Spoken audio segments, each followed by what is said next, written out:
my calculations are correct, when this baby hits 88 miles per hour, you're gonna see some serious It has begun!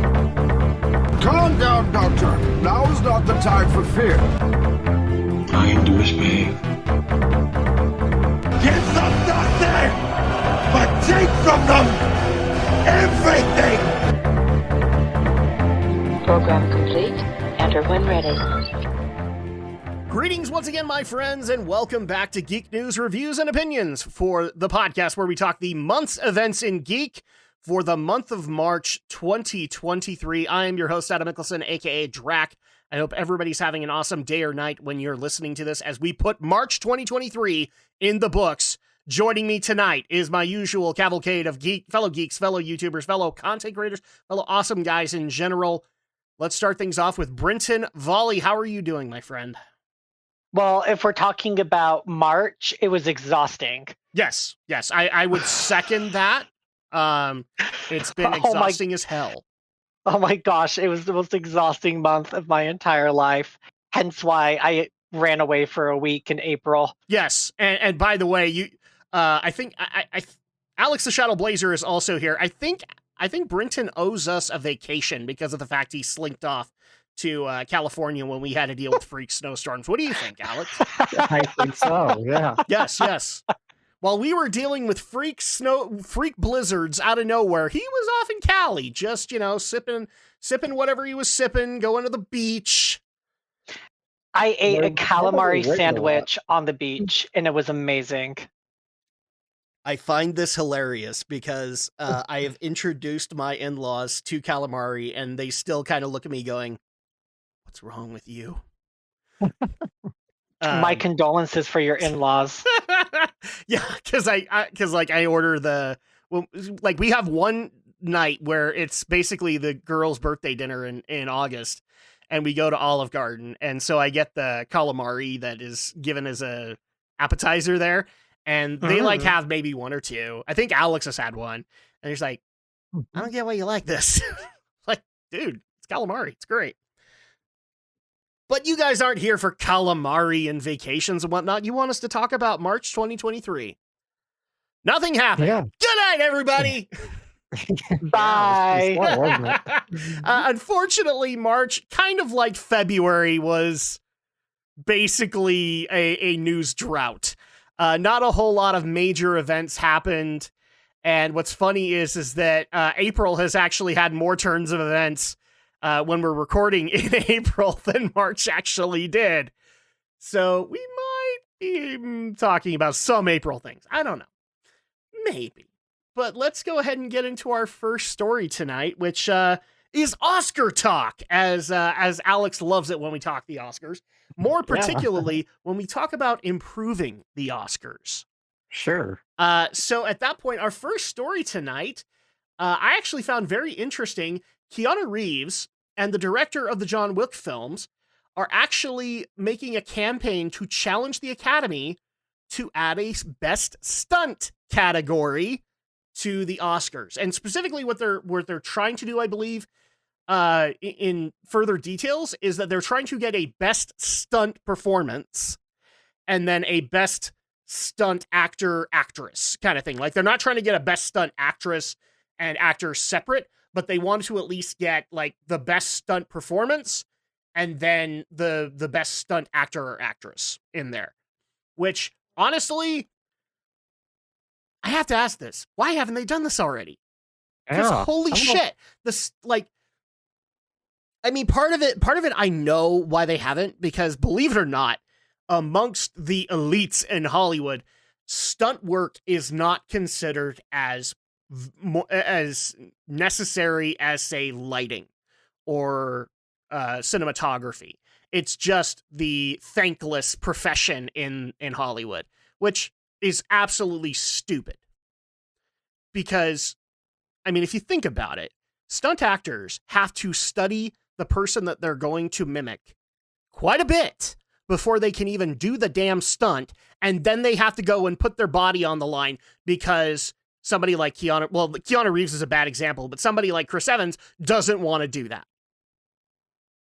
I'm sorry, but there's a certain level of commitment that I think needs to be honored there, don't you think? I completely agree. I Yeah. think a lot of the work those stunt men do, or stunt people do, is remarkable. They're literally putting their lives in some minor or major danger to Yeah. to get the scene, to get the moment, Well, the and not big only that, but their blockbuster. entire job is to make said actor or actress look better. Because at that point, like, they're the ones doing the stunt, but they have to make it look like Scarlett Johansson did the stunt. So it's a thankless profession in a lot of ways. Agreed. And- I and then you completely got- agree with that. Yeah. Now- Not to mention, you got those like Jackie Chan who do their own stunts regularly. Yes. Well, And now Tom he Cruise. can't get health insurance. now he can't get health insurance, right? Well, I mean, shouldn't he- laugh. That's actually quite bad. No, that is quite bad, but I mean, I kind of understand why, but at the same time, like, I think actually somebody was also telling me that, you know, like, he has issues getting insurance in his native country, but Jackie Chan also is having some major issues being insured on sets here as well. So at that, just because of the wacky shit that he's done in the past, he's basically become a liability in those regards, and it's frustrating because he's the guy that wants to do his own stunts, even at, what is he now, 60, 70? He's 69, so he's almost 70. He's the good age. Sorry, go ahead. 69. If Adam wasn't going to say something, I was. So I'm sorry, but, you know, when he said 69, I'm like, nice. I don't know. It's like instinctive now. Online culture has destroyed me in some weird way. Yeah. What are you guys' thoughts on this? Like, even if you, because in my opinion, even if he was able to get the best stunt performance done, that would be a huge victory. But what do you guys think? Like, can he get away? Can they get away with just the one? Can they get away with both? Are they just going to be left in the dirt? What do you guys think? Well, there are some questions that, and the quotes in the article bring them up. You know, it's like, who exactly does the award go to, right? Do you give it to the choreographer? Do you give it to the stunt coordinator? Do you give it to the performer themselves? You know, so there are certainly some issues that they'd have to work out to make this a proper award. But I would say I'm all for it. You know, even when Stephen Romney was on the show, that was something he often said too, that they should make a stunt award. They should make a stunt award. There should be proper voice acting credits. And also, I'm going to make this infinitely worse because I also do think there should be a choreography award too. Yeah. There are a lot of really acclaimed choreographers that get no credit whatsoever. Yeah. I mean, some of them had been either actors or stuntmen in their own days, and so they've got that financial comeuppance. But, like, for example, the one guy who did all of the choreography for, I think it was Lord of the Rings, but he didn't come back for The Hobbit.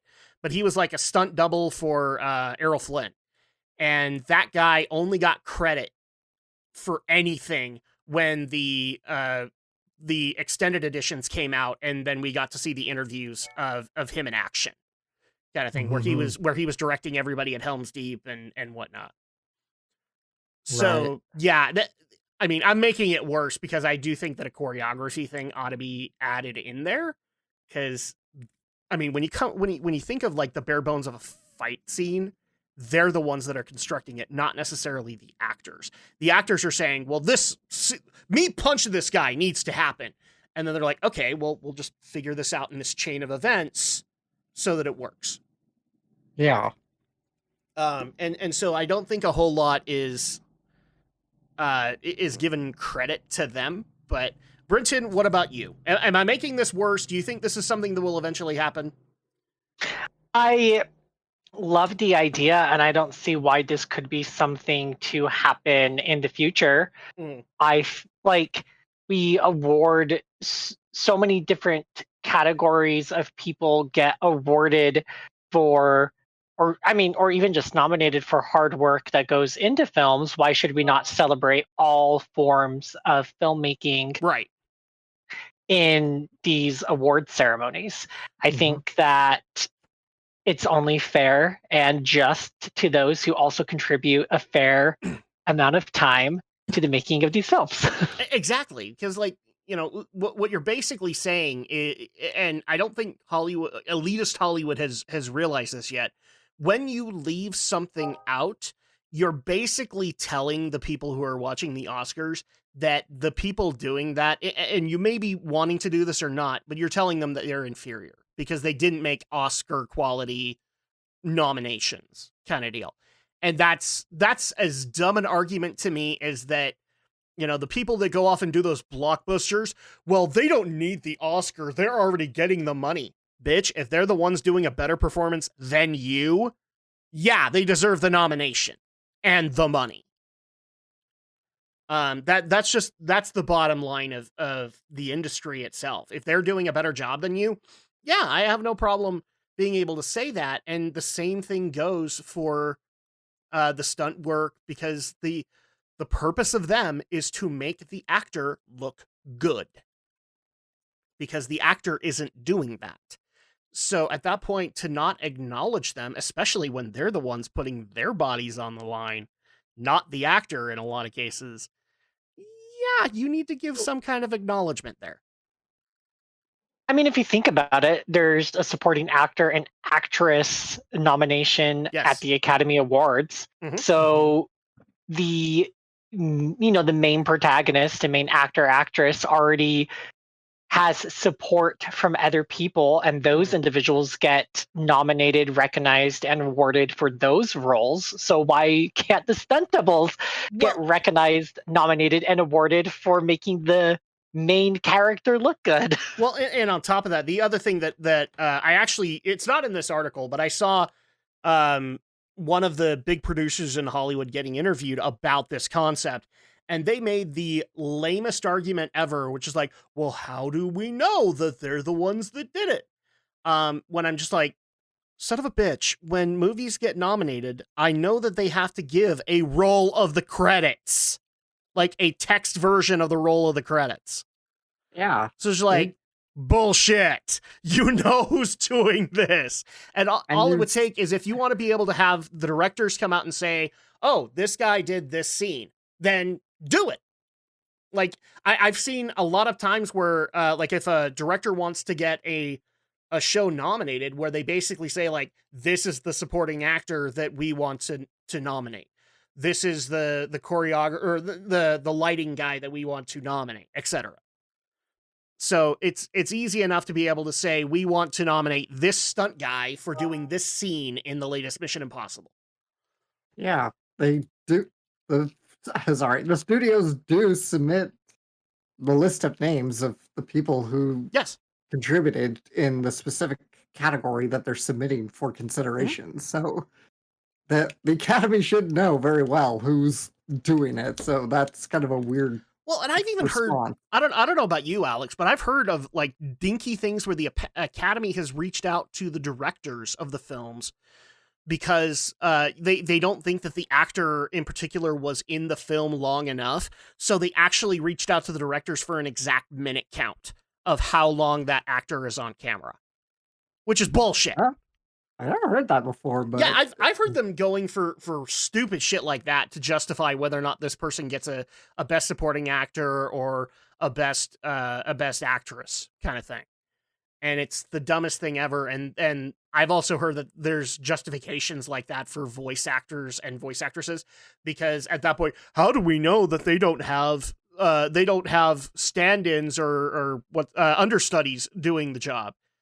I'm pretty sure if you reached out to the director or to the studio, they would provide you with that information. Yeah, they can confirm this. Like it's not like they don't have to log all of this for tax purposes, is there? Yeah, there's payroll, there's taxes, there's insurance. I mean, if we're talking about Alec Baldwin, then maybe you're fucked, but I'm just saying. Yeah. I mean, even besides sort of the public telecast, the awards we all know and think about, the Academy has so many extra awards too for technical developments. I mean, something I would say anybody should do is Go on IMDb, go look at any Oscar year, uh, any award that. Oh no, the Right. the award list is way bigger than anybody's ever been given. It's way bigger when you start looking at like everybody who is given a an award for their technical achievements for developing new tech, developing new equipment, whatever. Mhm. The Academy has such a huge array of people, so I cannot understand why they would not want to Well, do one and in for a lot of Stunt. cases, a lot of these awards are given basically on commercial breaks, or I believe, I don't know if they do it still now, but there was like a pre and a post award show that Oh were yeah, never telecast. So at that yeah, they point, do that too. yeah, They'll so award them at special dinners, or they'll have special dinners, or yeah, different on non-broadcast moments, stuff like that. That yeah, happens too. which the funniest thing is that the internet has basically said, well, here's a solution, Academy Awards. Why not, since you know a bunch of these streaming services, why don't you just do the entire telecast on that streaming service? Yeah, or maybe even Because some people you want to know, see this. yeah. And we've talked about ways that the Oscars could probably revitalize a little bit of interest. One is certainly streaming.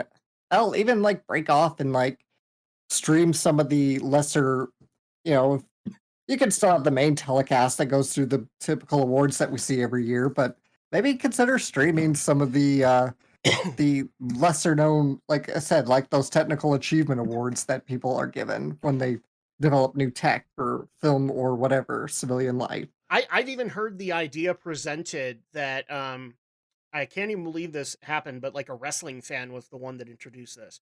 For those who don't know, WrestleMania, the biggest night of the wrestling year, they actually a couple of years ago decided, since WrestleMania was becoming a 9 to 10 hour affair in the day, that they would start splitting WrestleMania as an event into two separate nights, making it Mhm. 4 to 5 hours each. They both have their own separate main events, and they both have their own specific focuses. The Oscars should do something like that. Have night one be all the technical achievements that the film nuts like yourself, Alex, are gonna go watch, and then make the second night all the pomp and pizzazz of the best actors, the best animated films, and whatnot. Yeah. Like Yeah, I there you get a little something for everybody. The yeah, techies, the gearheads would love to probably see some of the technical achievements going on, like behind the cameras and off the sets and and everything. here's an even better idea. How about you don't even set it on a specific streaming service? You let them auction whether or not they get the rights that year. And that way they can then advertise, we have the Oscars this year, all of the nights, come to us. Like, given the streaming economy is the way it is, where people only subscribe, watch the show that they want, and then leave. You could then do that for them, and they can get that extra boost that year, Yeah, kind of thing. that's a great idea. Because Totally. honestly, I mean, who has all these streaming services? Film buffs, TV buffs. Um, like for gaming streaming services, there really aren't any that. I mean, there's like one or two. Like gamers have those if they really want them. So it's absurd to think that uh that a film buff doesn't have at least an account for each of these streaming services. So at that point, you can just let them decide, oh, okay, Yeah, I will for sure. pay, I'll pay into HBO Max to go watch it this year. And then next year I'll pay Disney Plus, Right. whatnot. Uh-huh. Um Brinton, I'm gonna give you the final thoughts on this one. Is there anything that we have neglected to mention here? I think not. I mean, Like I, again, I think I'm we gonna kind of ask you, covered like, everything there. I like the way I'm proposing this is like I'm proposing 4 to 5 new awards. Like, do you think that's plausible, or do you think it's just better to go with just the one? the more the merrier. Yeah, Why not? especially if you're gonna do like a 2 night affair, you might as well do that. And then I would actually dare say put the stunt performance in the second night because it is acting. So at that point, the fact that they have to act like Tom Cruise or whatever, I think that deserves that little acknowledgement. Hmm. That's just me, but yeah, I major props here to Keanu Reeves and Chad Stalecki. I did not mention his name. the director of John Wick, who are making the major push to this. I've seen some 50-50 reaction in Hollywood as to whether or not this should happen, but a lot of the negatives towards it is just basically the Oscars are losing relevance, which I can't necessarily disagree with, but Yeah. wouldn't this be a way to get relevance back? Yeah. Again, that's something Romney has said many times. It would probably rejuvenate a lot of interest in it. Well, and on top of that, like, it would show Hollywood cares about these particular categories. And at that point, Absolutely. and that's the thing that they like, given all of the preaching and all that stuff that happens in the Oscars, don't they want everybody to know that they care? Oh, but they don't care about the stunt actor. Sorry, I'm just doing a little bit of reverse psychology here, because if that works, then cool, good on them. Yeah. And maybe we cool. don't have to deal with hosts anymore or anything like that. Well, that wouldn't that be a day?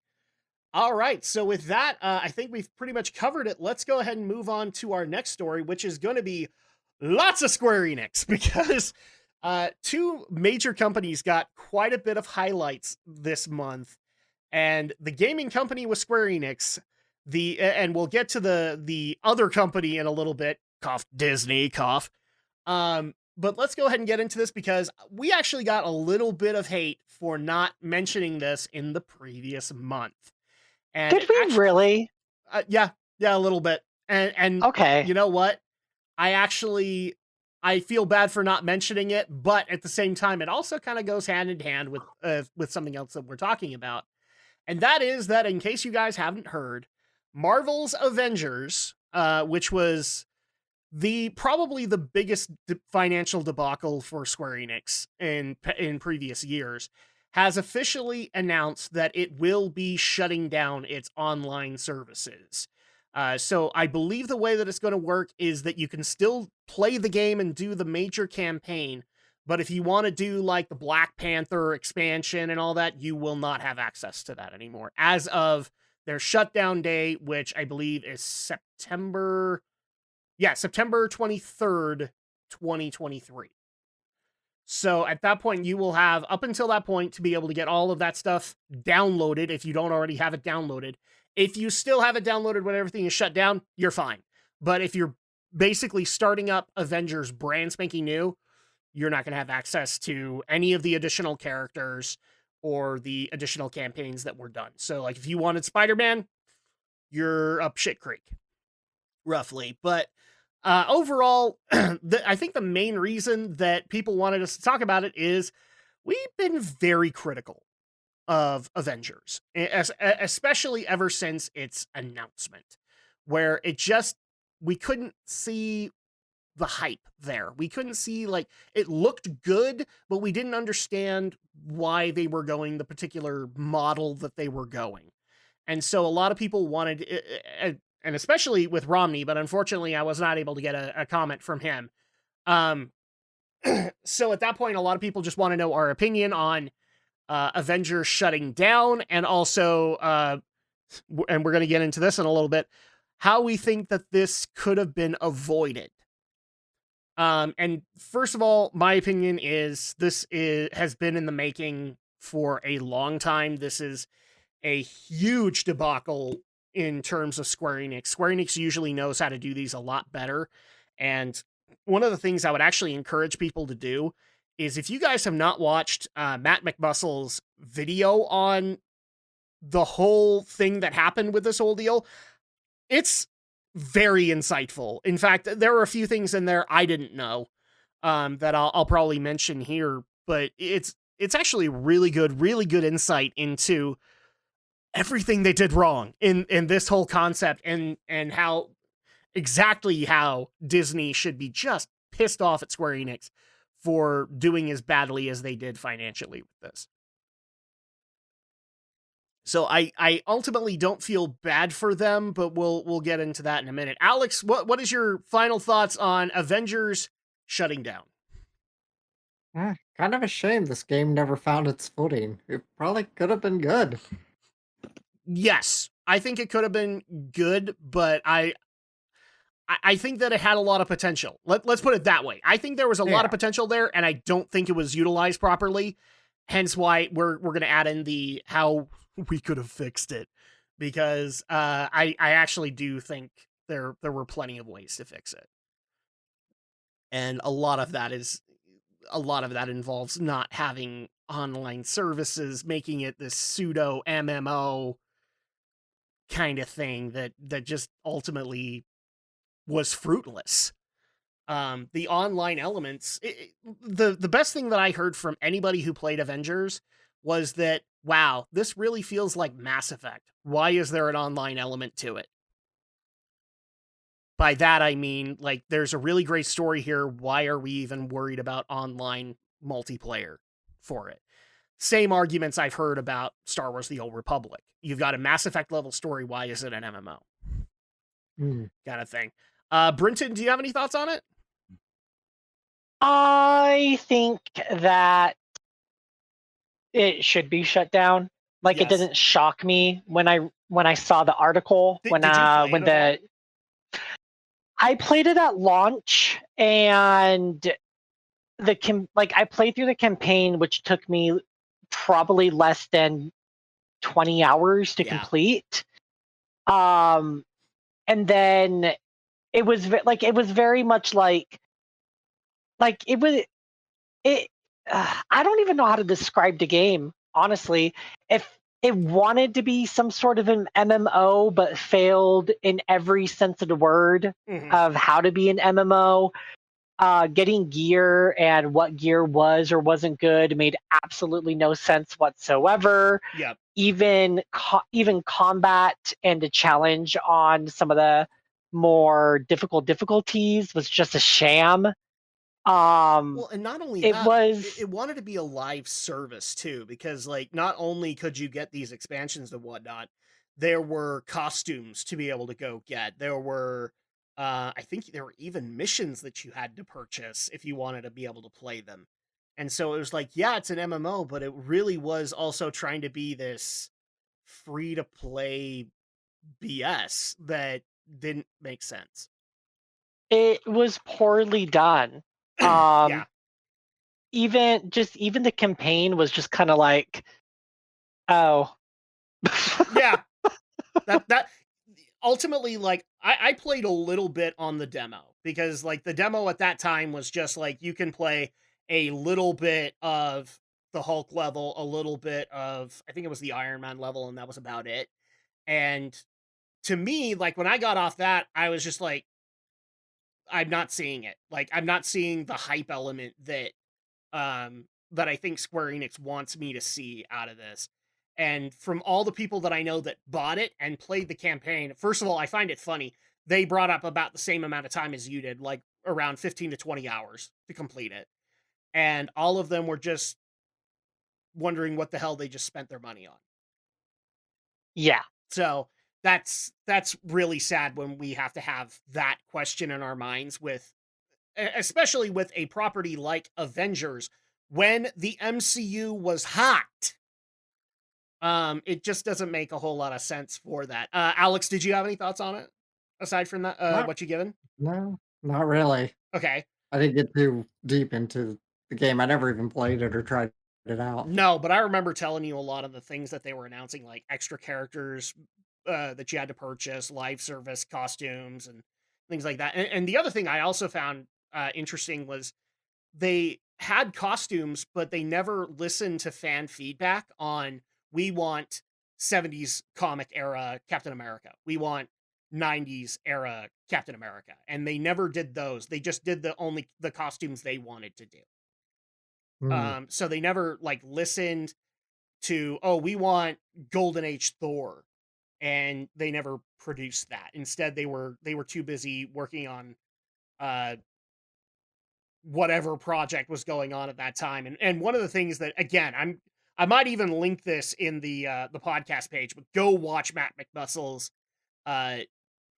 full video on Avengers. Like link that to me. I'd like to watch that. Yeah, I will link it to you in the Discord, because you find out that not only was money just not being spent properly, it was just being thrown all over the place and hoping that it would stick, but also the fact that this was being done with the multiple studios that Crystal Dynamics was at that time, as well as Square Enix, who was bringing other studios in, miscommunication was saying it lightly. They had a major problem trying to communicate what they wanted to do with this game, and it's very clear when you look at the finished product. Like you can't tell a cohesive narrative of what we're trying to do in what came out. So yeah, I'll link that to both of you, as well as on the podcast page. Guys, go watch that. It's like, I was actually kind of surprised at the amount of money that was being squandered in this whole project, and most of the squandering was because of miscommunication. So that being said, let's try and fix it, shall we? What could have made this project better? Now, I've seen a lot of people online going, "Don't do it." Well, okay, here's my problem with that. Disney comes to you with what is considered to be the hottest property right now and says, make a game off of it. And you're a game company. Do you really tell them no? Yeah, seriously. Right. You don't tell them no. You make it work. And I don't think that Square Enix properly did it. But I do think that this was legitimately possible to be able to do, and not only appease your Disney overlords who wanted to make sure you got this and this and this in, but also be able to appease the fans who are ultimately the ones who are buying this. And one of the things that I've said to you, Brinton, and you and I have agreed on this, is that you shouldn't have started like right off the bat with the live service. I don't even know if I would have given the live service, but what ultimately should have happened here is there should have been a game form of the MCU. Yeah, that would have been so much fun. And what I mean by that is, like, you do an Iron Man game. Okay. Then you do a Captain America game. And you polish the fuck out of these because you are Square Enix. You've got this shit down. You've got the studio that did Tomb Raider, the studio that did Deus Ex. You've got some high caliber quality here. And you do those individual efforts. And oh, by the way, none of those are live services. What I'm basically saying is, because people get so sick and tired of me mentioning this concept, we're talking small 25 to 40 hour games that are basically like Uncharted, where it is a story that can be fit into 25 to 40 hours and is satisfying, and it has good writing behind it. It has a good villain to be able to hype up, and then you do it again, and you keep doing it. You keep putting that stuff out, and you keep going into that hype train, and then eventually you can build into a bigger Avengers game. I don't know if I'd do a live service for it, but you could do a bigger Avengers game that is like 40 to 80 hours of content that can be provided. I mean, like, given what I'm presenting here, Alex, am I smoking crack? That sounds like the best idea. That's ultimately what should have been done here. And we even know that they had access to a lot of properties that weren't even in the film pipeline yet. They had access to stuff like Black Panther before Black Panther had even come out. I think he had been given the concept had been given to them for an expansion or whatever before he had even shown up in Civil War. And strangely enough, like, one of the biggest complaints that people had with the Wakanda expansion is that it doesn't feel like they had enough time to work with it. Holy shit. So God. That's what I would have done. And frankly, to all the people who are like, well, you wouldn't have made that. Well, first of all, I wouldn't be spending billions of dollars on this. I would be cutting down the budget so low that we can make it work so that we get every possible inch of profit out of it. And what we do with that profit, we shove it into the next game. And we just keep doing that, because once we get to that Avengers game, dude, we don't have to advertise it. People are going to buy it. And so then at that point, that's where you get a lot of that raw profit at the end of it. And And also, you appease your financial overlords at Square Enix, and you don't, especially Square Enix. This is the Square Enix, by the way, that was working on Final Fantasy VII Remake, Kingdom Hearts 3. We had Final Fantasy 16 kind of in the pipeline at this point. Yeah, you had other projects, and we didn't have to. The sad reality is, a lot of the money that was being put into this game was being funneled from those projects, because they eventually, just because of the miscommunication, were running out of money. And that's one thing that is, you just don't do. You don't run out of money if you're going to be a successful gaming company. I mean, for crying out loud, Insomniac Spider-Man, when you look at the budget in that compared to Avengers, yeah, Insomniac looked like the way better company, and they are, in terms of tiers in game companies, way below Square Enix. But now they look smarter than them. So that's pretty much kind of like my battle plan with it. Alex, what would you have done if you were in the boardroom, if you were a fly on the wall in Square Enix's boardroom when Disney gave them the offer?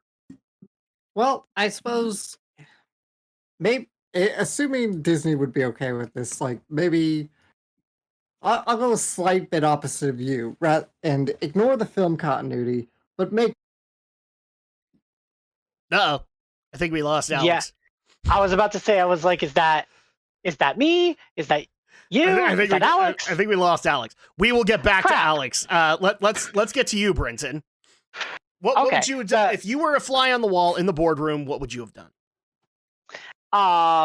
If when Disney approached Square Enix and is like, "Hey, we want you to do this." Yes. Sorry, I just wanted to make sure. So you're in the board. You're the head of Square Enix, and Disney has said, we want you to make an Avengers game. I guess the first thing that I would have done is ask, well, what kind of Avengers game? Because if somebody were to come to me and be like, hey, let's make a game, it's like, okay, well, what kind of a game? Are we going to do a fighting game, an open world game, linear, like a linear storytelling game? Like, what are we doing? Because let's say they answer with like, we see what you're doing with FF7 Remake, because that's the closest thing to what Avengers kind of was. We see what you're doing there, do that for this. Okay. Then I probably would have just I don't know, I would have just gone to that team and been like, okay, tell us how you came up with all of, essentially teach us how you remade Final Fantasy VII and how we can incorporate that style of gameplay and that genre of gameplay into an Avengers game. I'd be going to the people who have already done it, so that way I'm not making dumb mistakes. Yep. Let me ask you this one question, Brenton. Mm-hmm. How would you do these games in terms of how big the team is? So when we're talking about Avengers, we're talking lots of teams were involved in this one game. I think the total amount was 10 separate gaming division teams that were involved in this. Would you have had all 10 working on the one game, or maybe would you have had one of them working on one game, another one working on another one? Well, yeah, I wouldn't allocate so many teams just to work on one game, especially with how much we've been waiting for other titles in the pipeline from Square Enix. I keep having to remind myself that Final Fantasy VII Rebirth comes out at the end of 2024. Yes. Not the end of 2023. Nope. So there's still a solid year and a half, if not longer, we have to wait for that game. Which actually I'm happy about, because then I can, take my time. Because they gave me Crisis Core. I haven't even gotten to that yet. Oh, I haven't even gotten to Crisis Core either. I think just you take away from other projects and other deadlines when you waste resources on just one thing. Mm-hmm. And I think that is like I think that's bad management. It's bad planning. It's a bad use of resources. Yes. That it's and I guess I would not expect that from a company like Square Enix. So I guess that kind of goes to show you that companies like them can even make really, really dumb choices like this. Yeah, and actually one of the things that is very evident in a lot of again, you guys need to watch this video because it will blow your mind just how much stuff was going wrong in this. Jeez, I feel like I'm not prepared for this conversation at all. It's basically, well, because a lot of this I already knew, but Matt opened the door on a lot of other stuff that I hadn't been able to confirm yet. And so in a lot of cases, so you have this lack of communication that is going on, right? They also had a major problem of, okay, so they wanted to make this game a live service.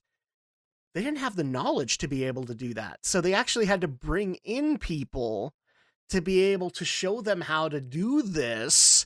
And that added even more complexity to the conversations because they had to figure out, okay, well, we're trying to bring this person in to teach us how to make this game into a live service.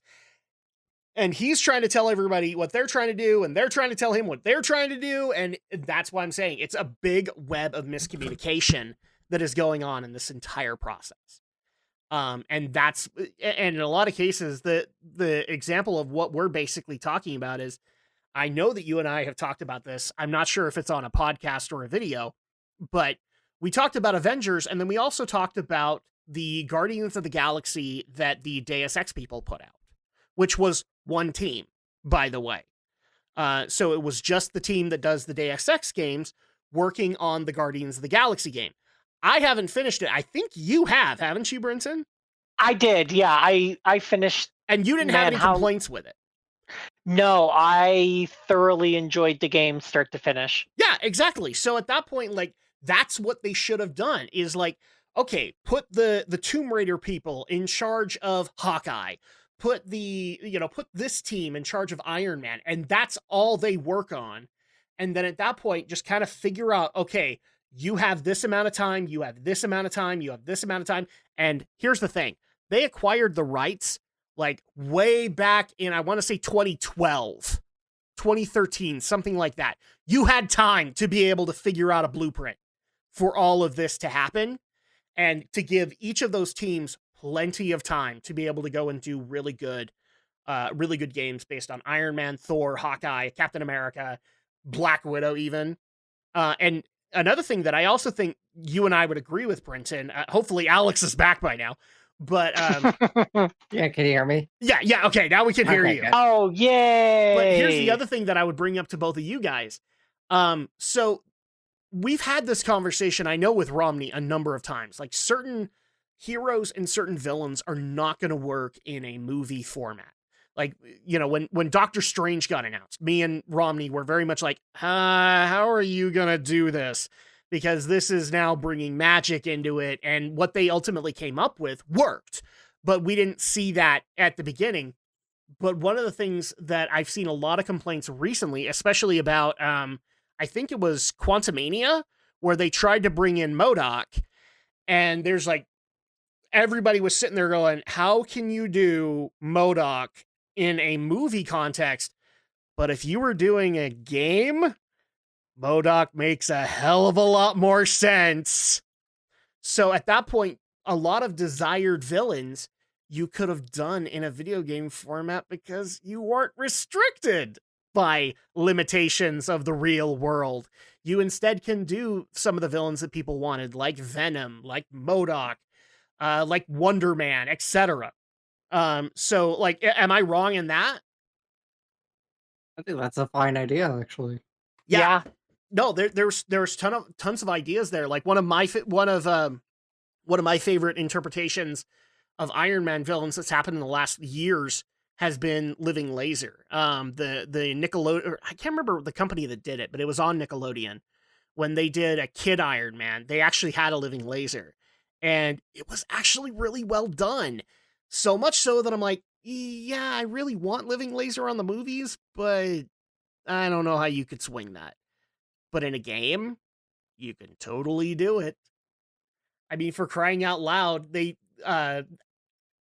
crap, what's the um Insomniac Spider-Man did a whole new villain, and I think you could have done that villain in a film context, but what they were doing with him when they created him, it worked so well in the games. Negative Man is such an amazing villain in that game. So at that point, yeah, I think that you could have easily said, okay, well, we can't do this villain here. Let's do it in the video game. Because we aren't restricted in that regard. Alex, do you want to go over your battle plan since now you can be heard? Okay, remind me, is this solely just for Marvel's Avengers, or is this for like every Marvel kind of game? The initial talk in the boardroom was for the Avengers property. Okay. And at that point, I don't think that they had decided on one game initially, but that they wanted the Avengers property to be a game done by Square Enix. Okay. So then I would definitely say the best road is to, of course, focus on the Avengers, assuming Disney isn't trying to say, hey, do every single Marvel game now. 'Cause, right. I'll see when you show me when I get to watch the Matt McMuscles video. Yeah. Because I'm really curious more about the behind the scenes going downs here. But definitely you want to focus on the game, on this one game, right? And I think really, I don't know what drove them, I guess I'll find out, but to decide that they need to make this a weird live service rather than just kind of go with what you said earlier and just kind of make it more of a focused uh, single experience, like say Yeah. Uncharted, for example. I don't know. I And kind of wonder if that was a Disney decision, not it necessarily could a have Square been, Enix decision. yeah, sadly thing it could have been. There could have been some Yeah. corporate meddling there.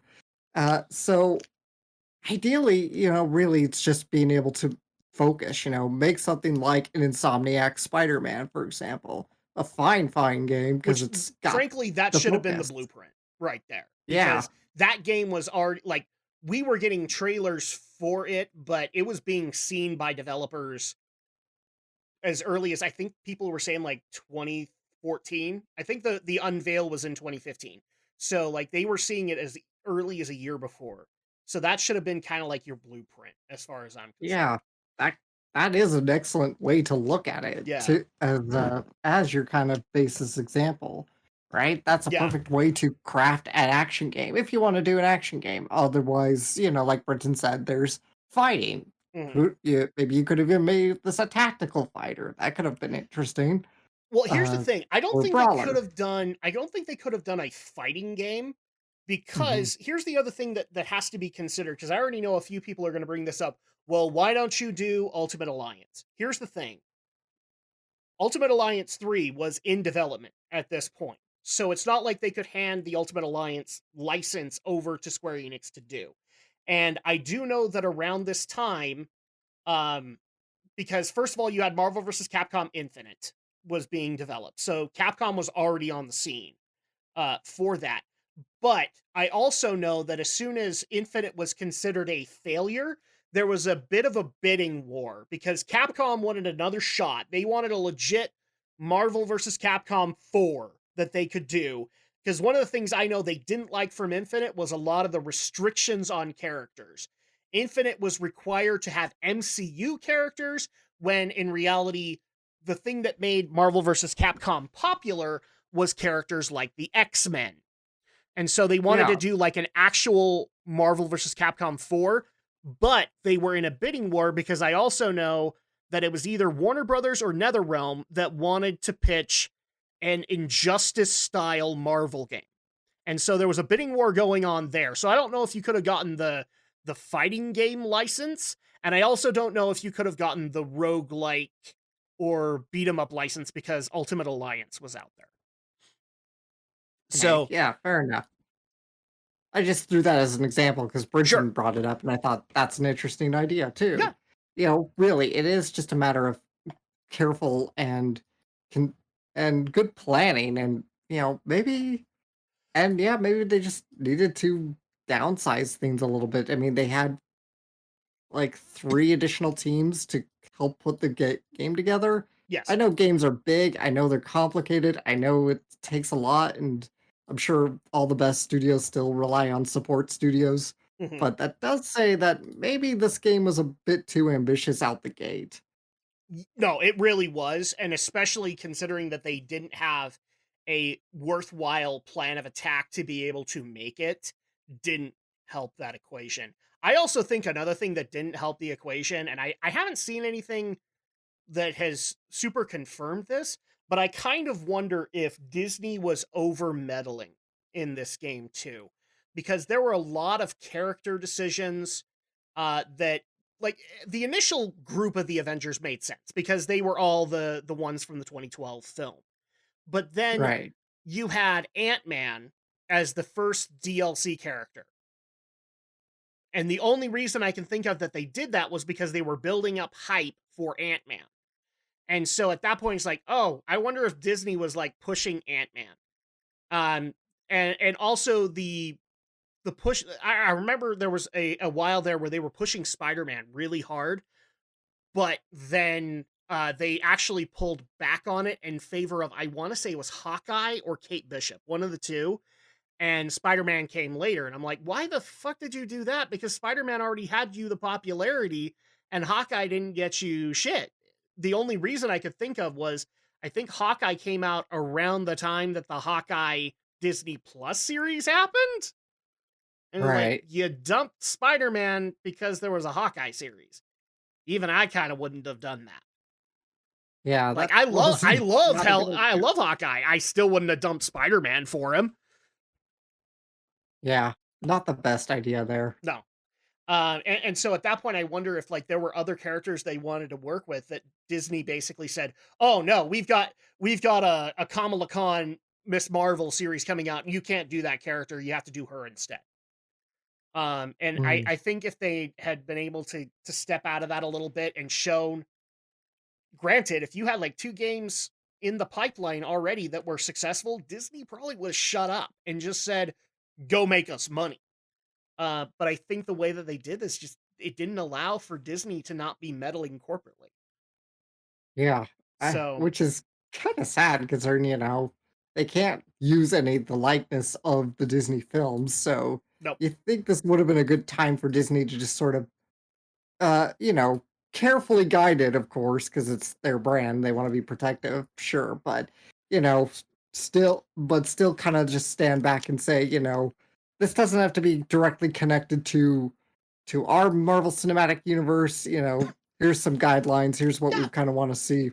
Do this, and have fun with it. Well, and what's funny too is you brought up the look of the Avengers, which was a big complaint that a lot of people had initially.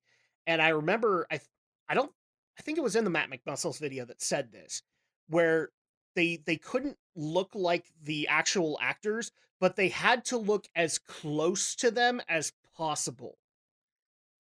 Because they were worried that if you did Iron Man based on the comics, he wouldn't look like Robert Downey Jr.'s Iron Man, and so people wouldn't put the two and two together. Which I'm sorry, that's that's Japan going us stupid Americans kind of talk. If they see Iron Man armor, they're going to assume it's Iron Man kind of Hmm. thing. And so at that point, I remember a lot of people saying like, "Why couldn't you have just done classic comic looks as costumes and whatnot?" And they never did. And if you couldn't make them look like Robert Downey Jr., then make them look like the comics, because the comics are going to be what bring in the comic book fans. Or even better, like you have that baseline, and then you do things like, "Oh, we'll give Iron Man his armor from the TV series way back in the day." That sells. I don't know why you had to do it this way where they had to have their own specific unique model that nobody like if people know the armor and all that, then they know the recognition, but they just kind of sit there and go, "Why does Iron Man look like that?" Like Yeah, or seriously. why does Iron Man or why does Tony Stark look like that? Um I remember a lot of people saying that oh crap, what's his name? Rob Liefeld was apparently brought into the conceptual room because everybody looked roided out, which guys is not inaccurate. Captain America, Tony Stark, Thor, they were all roided the fuck out. So that being said, I think these were just a few things that they could have done that could have saved this, and unfortunately, this is just going to be in the annals of history as a big fucking blunder to Square Enix. And I think we've hit the nail on the head here, so we can go ahead and get into the next blunder by Square Enix. And this one I didn't even want to call a blunder, because the game actually looked like it had potential. Both me and Brinton were excited about it. And that was Forspoken. Wow, that ended up being a flop, didn't it? Yeah, I wanted to like Forspoken so much. Yeah. I desired to love this game, and it just didn't. And it had I a lot wanted of to really like it, great and I ideas didn't. for combat and everything like that. But I don't know about you, but the trailers that they were putting out from, like, I want to say September or October, were really starting to worry me. And those were all the ones that were, like, story focused, and I'm like, I don't know. But ultimately what happened is, well, neither one of us bought it. That should tell you how good it was, because, I mean, we basically saw the writing on the wall from a lot of people talking about it online, and Forspoken was basically a flop waiting to happen, and it did flop, and there were good reasons why it flopped. And part of that, I think, also might have been because when Square Enix was having Forspoken in development, they were on that Avengers high, and I wonder if they just weren't really paying attention to what Luminous was doing. And then it came out, and they immediately got worried. So much so that as soon as Forspoken was considered a flop, they immediately merged with Luminous Productions. Now, why did they do that? Well, one of the big reasons, I don't think it's stated in this article, but a couple of months before that, they had to sell off Crystal Dynamics because of Avengers.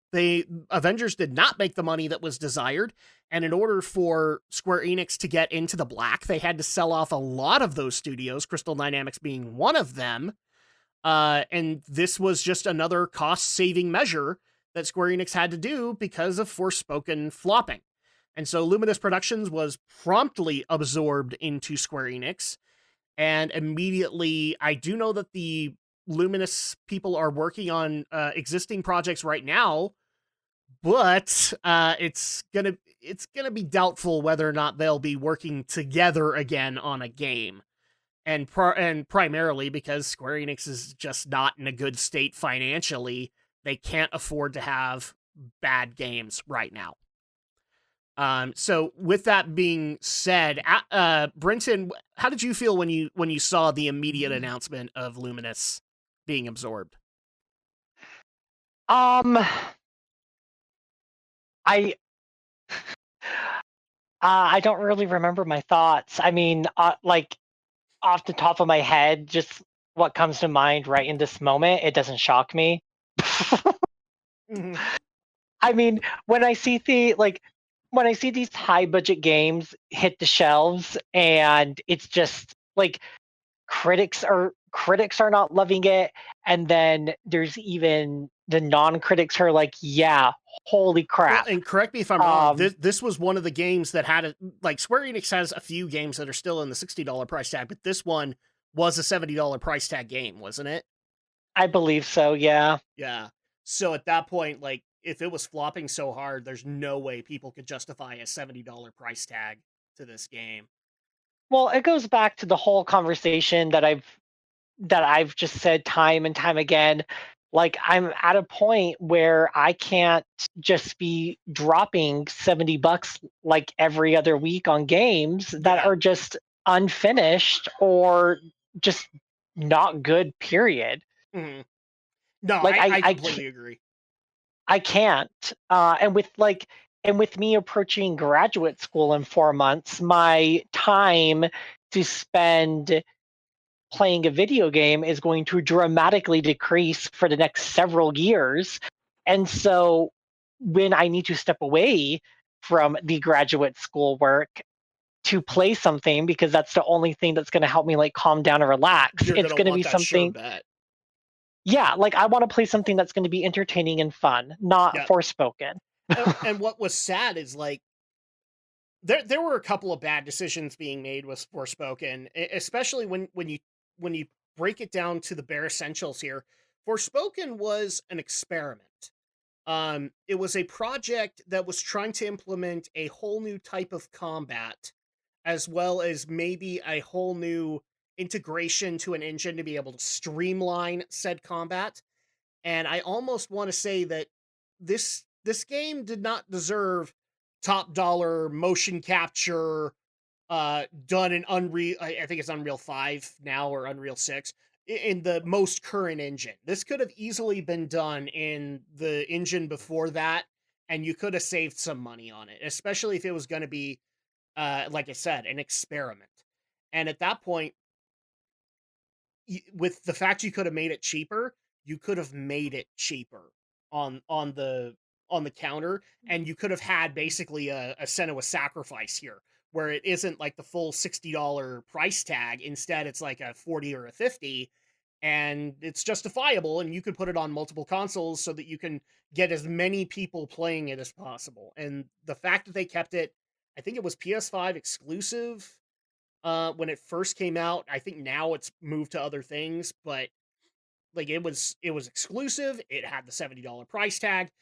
There was a lot of money that was recklessly spent here for a basically a glorified experiment. And so that's the sad reality of Forspoken, is that this could have easily been just something that was very low budget and had to prove itself, and then it could get a much better game as a sequel. And I don't think Square Enix was thinking about it that way. And honestly, the merging of the company is not it's not out of the blue, because they're trying to survive financially. That's all that's happening right now with Square Enix. They're trying to keep themselves afloat. Alex, what do you think, given what we've gone over? Everything you said has made a lot of sense. So I never played the game. I didn't even hear about it till tonight. So Yeah, it was well, it was originally known as, I think it was Project Aria. That is correct. Yeah, Project Aria, and it, like, the biggest thing that looked interesting about it is that its platforming and combat elements looked very parkour. And actually were streamlined enough that it was surprising that it was as fluid as it was. But I have a feeling that what Forspoken wasn't able to do, other companies are going to be able to implement better, because now Forspoken has done it, and they're going to find a way to be able. They're going to bring those devs in and figure out how to do it themselves. That's my personal opinion on the matter. But any final thoughts on this one? Unfortunately, that's pretty much the gist, guys. It's Square Enix, after having to announce that Avengers was canned, that they had to survive. They had to get rid of a lot of these companies, and Luminous was just kind of part of that process. So It's business. Yeah. That's all it is. It really is. And I'm sad that Luminous, because I think this was their first outing with Square Enix. It's sad that their first outing was a flop, but here's hoping that, because I know a lot of those team members have been moved over to other projects within Square Enix. Hopefully they'll be able to earn names for themselves and be able to try again. Is all I'm saying. Like, they'll get another shot, but it's just unfortunate that this one ended up the way it did. That being said, let's go ahead and move on into the next story that we have, which is a little misleading, but I do want to bring this up, especially considering that recent events, this actor has got a lot of credits coming out this year, and he's bringing up a subject that we've seen before, and we still need to chastise actors for bringing it up. Seth Rogen! How many people on this panel love Seth Rogen? he's okay. He's Depends on the fine. movie, but I don't dislike him. I will say he's an okay actor, as far as I'm concerned. But here's the thing. The only thing I've ever seen him in up until this point was The Green Hornet. And The Green Hornet was not that great. I'll That's the just be only honest movie about it. you've ever seen him in? Really? I think so, yeah. Like I went through his backlog, and the Green Hornet was the only one that stuck out because I never saw the interview. Hmm. I know I didn't see the movie that Romney's War was completely based off of, but like I saw the trailer and the writing was on the wall on that movie. Yeah, it's not great, but I enjoyed it. It was Um, okay. so at that point, I've never seen the Green Hornet, but I'm currently looking at like photos on IMDb. I almost just want to watch it to see the ridiculousness. so Seth Rogen is not only an actor in Hollywood, he also has been a producer as well as a writer on a lot of shows. And the subject that we're going to be talking about specifically is in response to if people don't know this, he was a writer on the show Santa Inc. that came out for HBO Max. And I guess that branched into this job, which was going to be the newest incarnation of the Teenage Mutant Ninja Turtles. Which, just curious, has either of you guys seen the art or the trailer for that? No. Yes. Okay, so I have as well. I'm going to tell you right here and now, not a fan of it. But then again, I have not been a fan of the art style that any of the Turtles series or movies have done since 2007. So, call me a snob or whatever, you're free to do so. But a lot of this is going to stem from the trailer that came out for that, in particular, the portrayal of April O. Velma. I'm sorry, Velma O'Neill. They look the damn same, people, is all I'm saying. April O'Neil in that series basically looks like a CG carbon copy of Velma from the HBO Max series. And that was a majority of the criticism that came out for that series. So Vanity Fair, I believe, is the first one that did the interview here.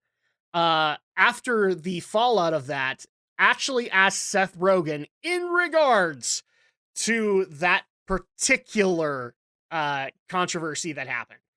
And this is actually one of the quotes that came out from that. I think if most critics knew how much it hurt people that made the things that they are writing about, they would second guess the way they write these things. It's devastating. I know people who never recover from it, honestly. Years, decades of being hurt by reviews. Very personal. It is devastating when you're being institutionally told by that your personal expression was bad. That's something that people carry with them literally their entire lives, and I get why. It fucking sucks. Beth, how long have you been in this industry? Good grief. You've got the IMDb up. How long has he been in the industry, Alex? I don't know the exact act actually, but he's definitely been in for a long time. Oh, at least 30 years, if not a little bit more. Well, you give your opinion. I'm gonna answer this for you.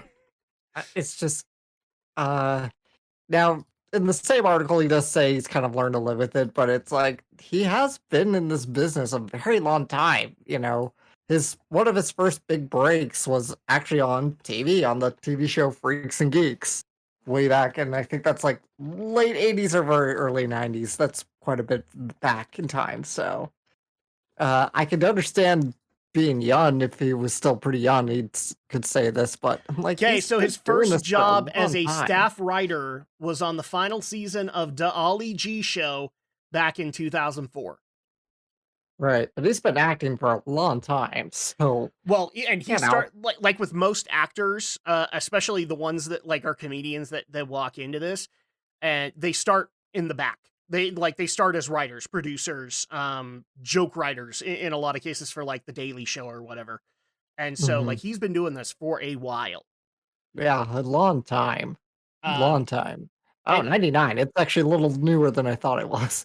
That's Freaks and Geeks anyway. That's kind of one of his big early claims to fame as an actor for sure. Now, as far as acting, he started in Freaks and Geeks at 16.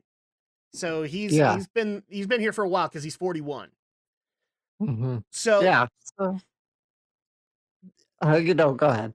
Okay, so at that point, just your thoughts on this particular or addressing this particular issue, because if he's been here that long, Are you telling me he's never received any kind of criticism whatsoever? I can already tell you that's wrong. He got criticism for the interview. He got criticism for Yeah. Santa Inc. Him and Sarah Silverman both didn't take that very well, and he didn't take criticism for the Green Hornet very well, from what I understand. And You work with James Franco, Seth. I think you're Yes! used to this by now. yes, and I've actually seen some people saying that maybe James Franco did more of the writing on the interview than Seth did. Well, I think there's like 2 or 3 writers plus those two. But Probably. yeah, But I think the Uh, initial concept was written by the two of them. I think so. Yeah. So at that point, it makes me wonder, okay, so James came up with the idea, not you, Seth? Let's see. Let me double check but- some of but this. let's- Okay. Dan Sterling, Seth Rogen, Evan Goldberg. Those are the writers of the official writers of the interview. Right. Obviously, there's always room for improv or like uncredited work, but Yeah. there you go. Those are the official writers there. So at that point, Brenton, so let's just go over these initial comments here. What did you think of his response to this? I'm sorry, whose response to what? Or so Seth Rogen's response to the backlash that happened with Ninja Turtles. So the quote that I read. Could you read it one more time? I Okay, so- apologize. Sorry. Let me get my quote voice on here for a second. I think if most critics knew how much it hurt the people that made the things that they're writing about, they would second guess the way they write these things. It's devastating. I know people who never recover from it. Honestly, years, decades of being hurt by reviews. It's devastating when you're being institutionally told that your personal expression was bad. That's something that people carry with them, literally, their entire lives. And I get why. It fucking sucks. Okay. Hey, Audible, I'm easily able to do an audiobook for it. I'm sorry. I'll stop plugging myself. You should do an audiobook, but that's besides the point. Yes. Well, yeah. Wow, I distracted myself hardcore there for a second. No, it's totally I'm not entirely sure what like critics or people were saying before that would have elicited this response from Seth Rogen. primarily a lot of the criticism was because the design of the turtles wasn't great to a lot of people. It looked very much like the rise of the TMNT, where it was just like weird in their design choices. But the majority of criticism was towards April O'Neil and the fact it literally just looked like they inserted Velma in as April O'Neil. Okay. And I apologize. I like the movie was announced and I was just more excited for the cast and Yeah. for a new Turtles movie and didn't really care about all the backlash that came. So I didn't even really follow I think it this or is a series, but I might be wrong. I mean, I saw the trailer for it when I went to go see Super Mario, so I thought it was a movie. Okay, all right. I might be wrong. I thought it was a series when I saw the trailer, but it could be that it was a movie. I think it is a movie. Yeah. Okay. Yeah, because they have movie posters up at theaters. I But haven't gone to a theater in months, so I don't see these. I see these trailers on YouTube.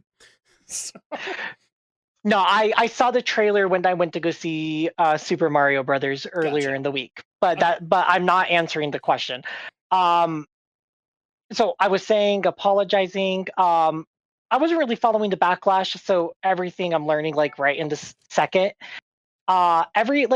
Honestly, everybody. I feel that those who make films have their entitlement to their creative vision for the production of what they're trying to do. And in that same vein, I think people have a right also to express what they do and do not like. And Right. I think Seth Rogen's words were just more along the lines of like I have read what you said. However, try to be a little more cognizant enough that there are people who don't have thick skin like myself, and there are those people who don't have that thick skin for Hollywood and want to make it big get completely shattered and destroyed because people Yes. like you don't take the time to give this a chance. And that's my thoughts. Okay. So I'm kind of like, I'm neutral on this one because I get what Seth Rogen is saying. Yeah, I also get what the critics are saying too. Like, everybody has a right to have their thoughts and opinions on things. And as a society, we're just a tad bit too cruel and ready to shoot things down. I think a really good example of this, speaking like going back to Super Mario, and I think this was something that you and I had even discussed, Adam, that when it was first like rumored, oh, Nintendo's going to do an animated Mario film and it may be with Illumination, my first gut reaction was gross.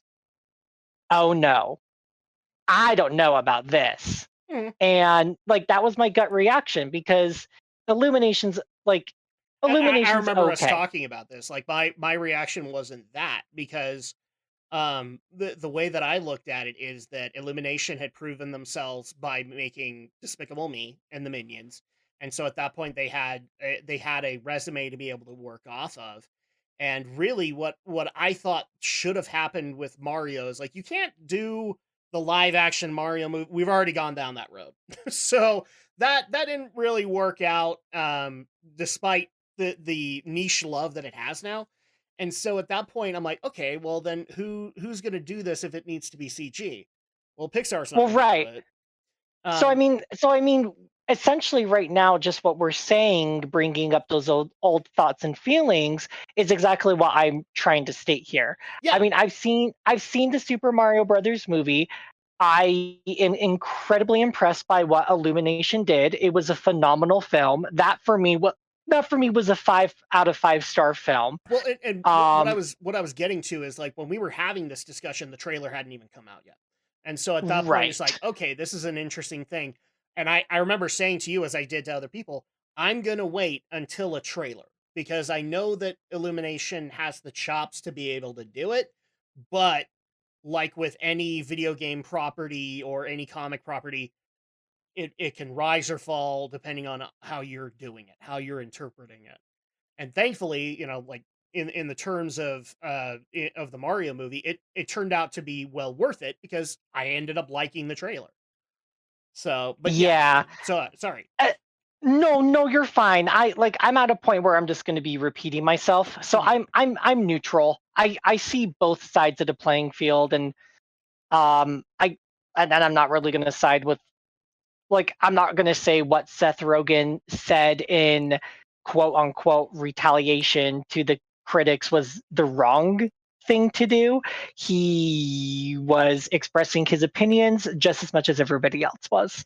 Um, so Alex, do you want to go next or? I've already given my Oh, okay, thoughts, all right. so I didn't know if you had I was gonna additional ones. say, yeah, he's he I already didn't said what well he because wanted I to think we say. cut him off because like that usually no, happens. it's okay. It's okay. I um, think I've said all I have to say, but I like Brenton's thoughts here and opinions too. so my viewpoint is a little bit more on one side than being neutral, and it's simply because like as a person who has done voiceover, who has done a degree of writing, I know that there are certain things that Seth, as well as anybody working on any kind of project, needs to be able to have, which is you need to have a certain degree of thick skin to be able to do any kind of creative profession because you're not going to satisfy. One of the things you have to realize is everybody wants to be that I'm going to surprise millions of people and be like this savior of a franchise or whatever. And that's not necessarily going to happen. You are going to have critics.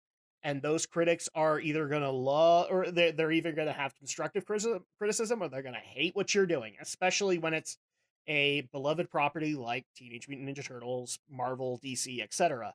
And so you have to be able to develop that level of thick skin if you're going to be able to do stuff like this. And I think it's expected at the level of work that Seth Rogen is at, where he's high end Hollywood at this point. He's had numerous projects that have been able to either be approved or denied in front of the production studios. He knows what he's doing in these regards. And so when he says stuff like this, I mean, I get why he's doing it in the terms of this article, which is, in my opinion, a little bit perfect example of why people should just not trust Hollywood or put any kind, like, in any way put them up on any kind of pedestal, because that's basically them playing into it. But the other thing that I would also say, and I've been saying for a while now, is I'm breathing in to be able to say it. If you can't take the heat, get out of the kitchen. It's that simple, because otherwise, this profession will eat at you, destroy you. And what Seth is doing here, I'm pretty sure he is not as, pardon my channeling the Rock here, as Rudy Poo as he's making it out to be. I can guarantee you Seth looked at all of that and went, F that. They don't know what I'm doing. They don't know the finished product. And he's blowing it off, but he's doing it in the form of this interview to try and get people to look at his trailer and be able to sympathize with him, and B, also to try and showcase that he's the one that he's the true victim in this case. And really, this is critique of a film. There really isn't a victim at this point, because he should be having thicker skin than this. So at that point, that's ultimately my kind of final viewpoint on the matter is, Seth, if you're going to do stuff like this, you know that this is going to happen, especially now in the last couple of years. If anybody takes on a beloved property, they will get criticism to this level and extent. Is it fair? No, but life ain't fair. So at that point, either you show your thick skin and show that you're a veteran and that you've done this for so long, or you do stuff like this that just seems very disingenuous. So that's kind of my viewpoint, and my viewpoint to everybody else who, on what you can learn from this. Again, if you can't take the heat, get out of the damn kitchen, because it will destroy you at the end of the day. It, like, Alex can probably attest to this. If he puts out a script right now, is 100% of people on the internet going to like it? No, that's for sure. And if people don't like that, is that going to be bad? No. No. No, it's not. And frankly, I do think that with some of the criticism, there's always going to be extreme criticism on any film property, comic property, anything like that. But the constructive stuff that was being said about this trailer, it has merit. And I think Seth should take that into account. Do I think he should completely overhaul his vision for it? Probably not. But ultimately, maybe he should take some of that into account when he's writing it. That's simple. So that being said, I do know that a lot of people brought this up, and as far as the look of it, it's kind of hard for us to be able to judge the April O'Neil in this. I mean, I could put up an image for you guys really quick, and you guys can tell me whether or not you were on board with it. But like, I can just tell you right off the bat, it's Velma O'Neil is basically what it looks like. So I'm not going to say that a horrible amount of effort was put into this. I do think effort was put into it. I just think they went the wrong direction. Let me see here. TMNT, April O'Neil. And hopefully I don't bring up the 80s version. Let me share this with you guys really quick, and then we can move on, so to speak. So, okay. Here we go. So this image on the right, that is the April O'Neil that is going to be in the new series. Right. Okay. So now when you, let me see if I can actually get a full body pic of her. But basically it does very much look like Velma. There we go. Here we go. So this is a full body pic of April O'Neil in the new Ninja Turtles movie. Okay. And so, any thoughts on now that you've seen it, Alex? None in particular. I already said it. I am not sold on any of the trailer, but I'm being picky because no design has ever been perfect as far as I'm concerned since back in 2007. Which, by the way, that movie needs more credibility than it actually has. Just saying, for the record, I like the 2007 movie. That being said, let's go ahead and move on into the next segment that we have, which is finally getting into the other company that suffered a lot during the month of March, which was Disney. Disney's numbers not looking so great. Their park numbers aren't looking so great. Their streaming numbers aren't looking so great. Their film numbers aren't really looking so great. Enough so that, in case you guys didn't know, Bob Paycheck is no longer in charge. Nothing about Right. Bob Paycheck. That's literally what the employees were calling him. Yeah, Bob Chapek is no longer in charge. Bob Iger came back as CEO, and I love the concept here because Bob Chapek was actually at a concert when they told him, "Oh yeah, by the way, you're fired." Oh, jeez. Yeah, he was. I can't remember what concert it was, but he was out, and they said, "Oh yeah, by the way, Bob Iger's taking over." Bye. So Bob Iger came back, and one of the first big moves that he has been doing is he is drastically, according to this article, and I do think it's accurate, drastically pulling back the reins on two of the most profitable franchises that Disney has access to, Marvel and Star Wars. And frankly, given the numbers that have been shown on the Marvel movies as well as the Disney Plus series, I can understand that. I don't know if I necessarily agree with the reasoning that Bob Iger has been giving, which is basically he thinks it's all accredited to superhero fatigue. I do think that's part of it, but I also do think that there's a lot of the criticism stuff that can go into it as well, along with the superhero fatigue. That's why they're pulling back on the MCU. So let's actually take these both into account. What do you guys think about them pulling back on the MCU, the movies, as well as the series, as well as the animated projects? A lot of them are getting cut right now, in favor of being able to put priority and more financial backing towards the projects that are either really close to being done or they really are investing in. I want to I save think my thought. I want to save my thoughts last for this because I think it's going to shock the both of you. So I'm just going to leave it at that for now. Okay, Okay. Alex, go ahead. All right. It's probably a wise idea. I think a lot of it is, yeah, it's a bit of the Marvel fatigue. It's a bit of the superhero movie fatigue. We've had more than a decade of these movies already, and Yep. they probably should have been pulling back since the last Avengers movie already instead of Yes. pushing forward with these waves. And, maybe kind of not saying they have to go away entirely, but, probably not needing one every single year still. Yeah, or at least if we could have gotten a bigger break than we did. Because I want to Mhm. say like Endgame happened, and then I want to say it was 6 months, maybe a year before we got, because the first movie that came out after that was Black Widow.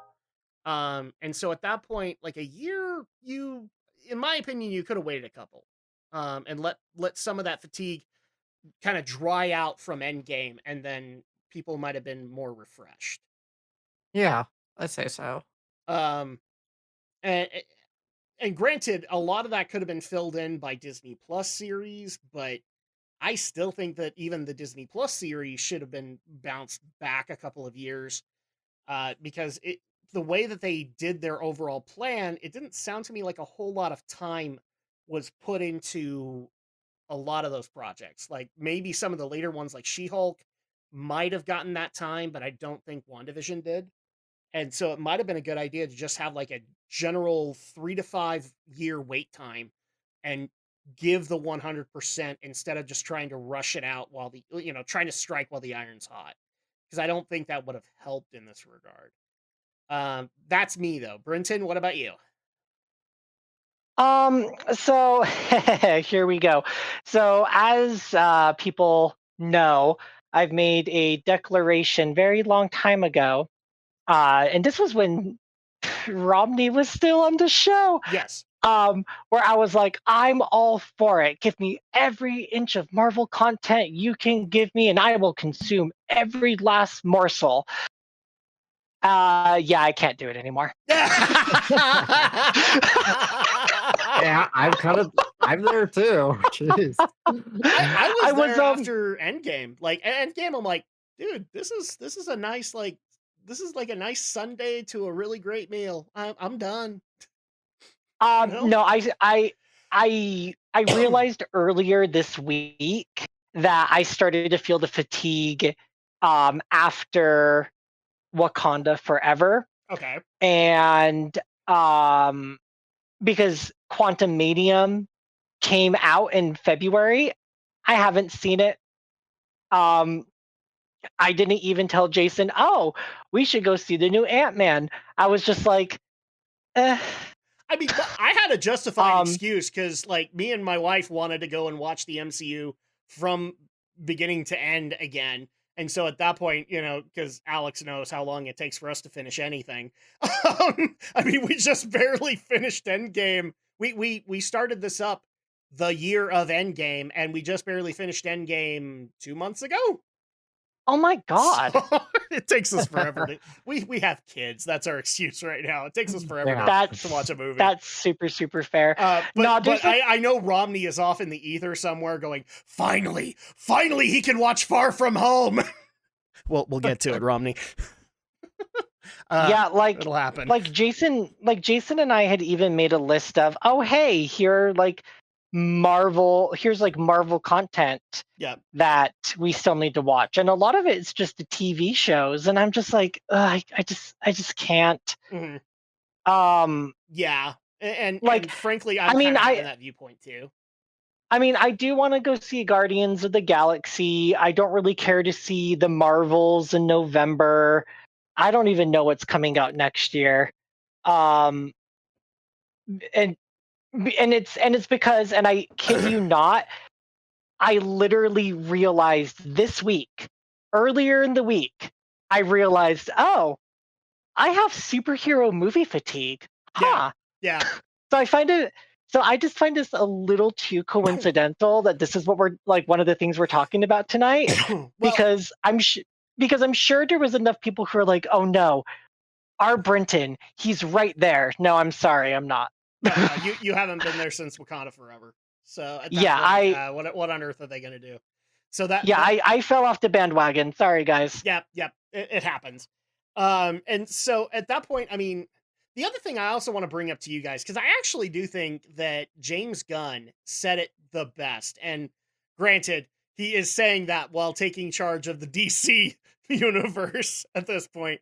But somebody actually asked him about superhero fatigue and whether or not he thinks that's a thing. And he actually made an interesting point in that interview. I tried to track it down, but I couldn't find it. Where basically he was saying the other problem is that even before Endgame, some of the superhero movies that were coming out around that time were more interested in what flashy new effects that they could pull off than actually telling a story around them. And I actually do think he has a point there, because when you look at because I think what he was saying, like, this was starting from not Endgame but Infinity War period.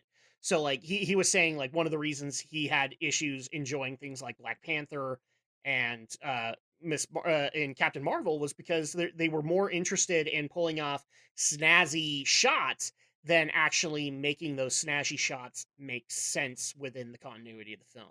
And I do think that actually has been happening, especially so after Endgame. From what people have been telling me about movies like Shang-Chi, The Eternals, Wakanda Forever, even, you know, stuff like Quantumania, is that they're more interested in, the effects budget is more interesting to us on what we can pull off versus whether or not it makes sense that we can pull that off.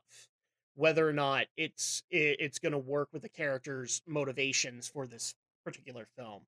So I do think that somebody needs to pull the curtain back a little bit, and they actually do need to go and consider, okay, what are we trying to do with these films? What are we trying to build towards? We know you want to earn money, but how are you going to do that? How are you going to put butts in seats when people are exhausted? And I think it's appropriate to bring up that quote with James Gunn. What do you guys think of what James Gunn had to say on that? I think he's right on the money. I think that's kind of been my issue with some of the movies of lately. I don't think it's just superhero movies that have this problem. I think a lot of movies right now have that problem. Yeah. It's just so many. I can't speak for every movie out there, but I do feel like Yeah, I certainly with the Marvel movies, I just feel like they're, these kind of effects laden extravaganzas, and it's Yes. like, okay, but there's not as much story. So I totally agree with James Gunn on this one. Yeah, I do think it's become more about like what snazzy CG we can have versus whether or not it makes sense for this hero to do that. Brinton, what do you think of that quote? Nah, my thoughts are similar to Alex. Yeah. I, I, d- the, I think there's just like movies coming out of Hollywood these days are either just adaptations or superheroes, and it's like far and few between when you have like something rather original or Yep. interesting or gets your mind thinking. And I would rather that there was more of that than let's make another superhero movie. Exactly. No, Mhm. I completely agree. I think that Hollywood has basically become very creatively bankrupt. And what I mean by that is they're not interested in making stuff on their own anymore. They're more interested in adapting everything under the sun. And frankly, I think that hurts the industry overall. Like you still need to have people like making genuine attempts at trying to make a story themselves. You can't just constantly rely on authors, comic book writers to do that job for you. So I wholeheartedly agree, but I do think that it's probably a good idea for Disney to pull back on the MCU a little bit, maybe because I think they've also said that Phase 4 is going to get cut early, and instead they're going to move right into Phase 5, which I believe they've said. Yeah, I think they've said that the Marvels was a Phase 5 movie, and now it's being brought to the forefront a little earlier than they expected. Um, and I think the original starting one for Phase 5 was going to be the new Fantastic Four, so I don't even know what's happening with that one. But it might be a good idea to start pulling back with some of these things and maybe taking the DC approach, not worrying about the overall universe, but instead just doing a good movie just to do a good movie. But that kind of brings us into the other property here that is also being pulled back on, which is Star Wars. And now, granted, we're talking about March, and frankly, we have a couple of months before the May the 4th reveals start happening. But I do think that it was also a good idea for Bob Iger to pull back on Star Wars too, especially since Star Wars, like we all have our complaints with the sequel trilogy. We've all made those apparently clear. And even if people haven't been following this, like me and Andrea have been watching Mandalorian season 1, and while I do think that there's some good there, I also do think that there's some valid criticism with Mandalorian as well. I do think it's a good idea to pull back on both of these properties.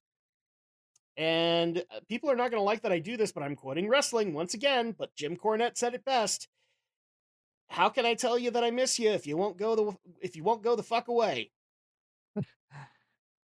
This is literally what Jim Cornette said. I think I quoted him verbatim.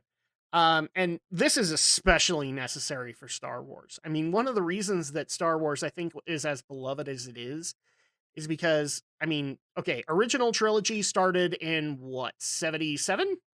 77. Yeah. Ended in 89? 83. 83. So then we go to 2001 or 2000 for the prequel trilogy. That ended in 98. 2000. Or was it 98?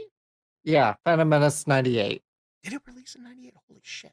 Okay, Or so maybe, actually, 98. I think it's 99. Okay, Let me 99. double check. I know it's 98 or 99. We don't know when it started, people, but we know it ended in 2005 with Revenge of the Sith. Yeah. And then 99. Okay. Yeah. 99. Okay, so 99 Phantom to Menace was 2005. 99. So 83 to 99. That's a long time to be Yeah. able to build up the hype and be able to build up a story that people can get behind, et cetera, et cetera. Then we have the sequel trilogy. You had 2005 to 2017.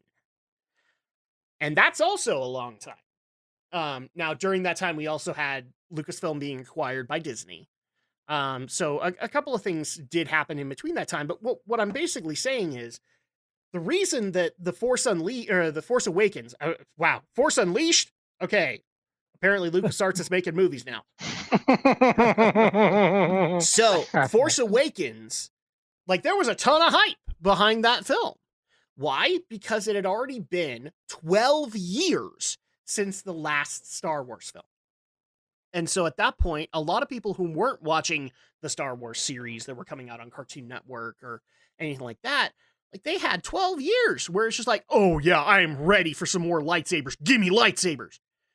And now we have, okay, so what was the year that Rise of Skywalker happened? 2019? I think so. I want to say 2019. Yeah, because Last Jedi was 2018 and then 2019. So at that point, after that, like, how long did we wait before the next major thing was happening?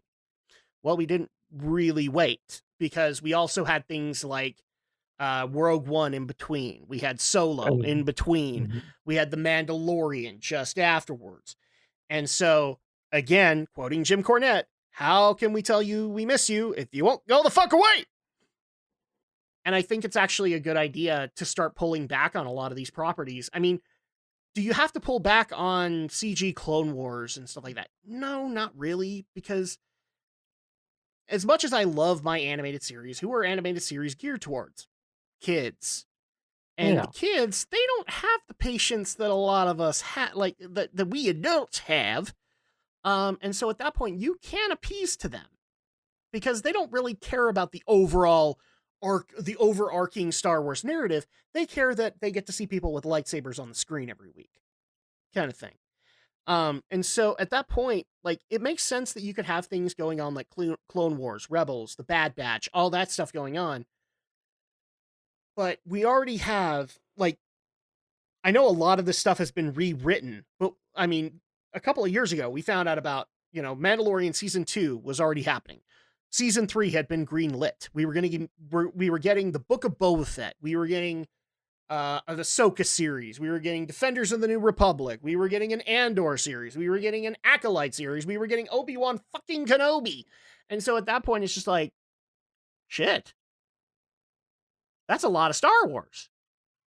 A lot of Star Wars. And unfortunately, a lot of that stuff is, I mean, I haven't seen it, but a lot of criticism is being leveled towards some of that. And from what I can tell, some of it's valid.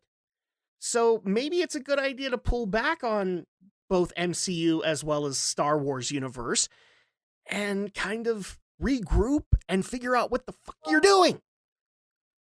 But that's my rant. Alex, Brenton, your thoughts on Star Wars? Nothing really more to add. I think you summed it up nicely. Like, should they keep going or should they pull back? I think they should pull back, Yeah. I mean, you can still have some of the mini projects. You have a new series of Star Wars Visions, for example, the anthology. Yeah, so, that's happening. And then you also have Bad Batch Season 2. That could happen. Yeah, and you still have the series. So, yeah, I think we could pull back a little bit on Star Wars and Marvel for a while. Mm-hmm. I mean, it just barely got announced that I guess Ahsoka Season 1 is going to be basically a Star Wars Rebels reunion. Because they've already shown like a bunch of Rebels characters in live action in Mandalorian Season 3. And so at that point, I mean, that's cool and all, but it also tells me that, okay, all you have for me is Rebels. Well, then why didn't you just continue the Rebels series? Now that you have a streaming platform where you can get away with it.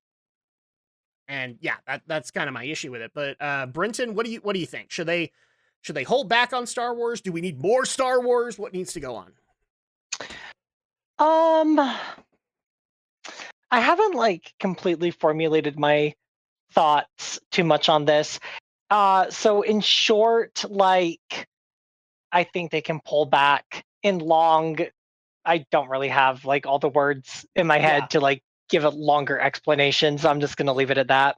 Yeah. I mean, like, the article that we're taking this from MovieWeb, I mean, like, their highlights to their paragraphs are accurate. Marvel fatigue is real. Slowing down gives creators time to do their best. Oh, gee. I don't know how many times I've been saying that. Slowing down gives fans time to breathe and absorb. Dear Lord, why aren't you considered this? So I think it's actually, and I think the consensus from all of us is simply this. This is a good idea by Disney. Disney needs to pull back a little bit, especially with how they want to be able to implement film, like movie release dates as well as streaming release dates and all that, and figure out an overall plan that I don't think they have right now, despite what Kathleen Kennedy or whomever wants to say in front of a camera. I don't think they have it. I think to some extent they are chickens with their heads cut off. And so at that point, maybe pulling back a little bit would be able to help them regroup and re-strategize. And that's horribly what they need right now. So that being said, let's go ahead and get into the final story that we have, but ultimately the most requested out of this, because when this broke, I heard from many people on it. And so I know that this was going to be more of a discussion than a story, and that is E3, the Electronic Entertainment Expo 2023, is canceled. Now, this was happening throughout February and March. We were even talking about it in the previous podcast, that by that point, Nintendo was out, and I think Sony was out at that point, because Microsoft was the last console maker that was out on this. And by the time Sony was out, we already had companies like Ubisoft, EA, I think Activision Blizzard at that point had also pulled out and said they didn't have anything major. And so it's finally official. E3 2023 is canceled. And mainly the reason that people reached out to us is not only our opinions on this, but also some questions that I do have in the meantime for it. So first of all, you guys' initial thoughts on E3 being canceled. I mean, I'm not surprised. It just seems inevitable at this point. Frankly, neither am I. But, well, I'll get into that in a minute. I'm not surprised either. But I still feel very disappointed. Yes. I get the concept of disappointment, but here's the thing. I have to be honest on this.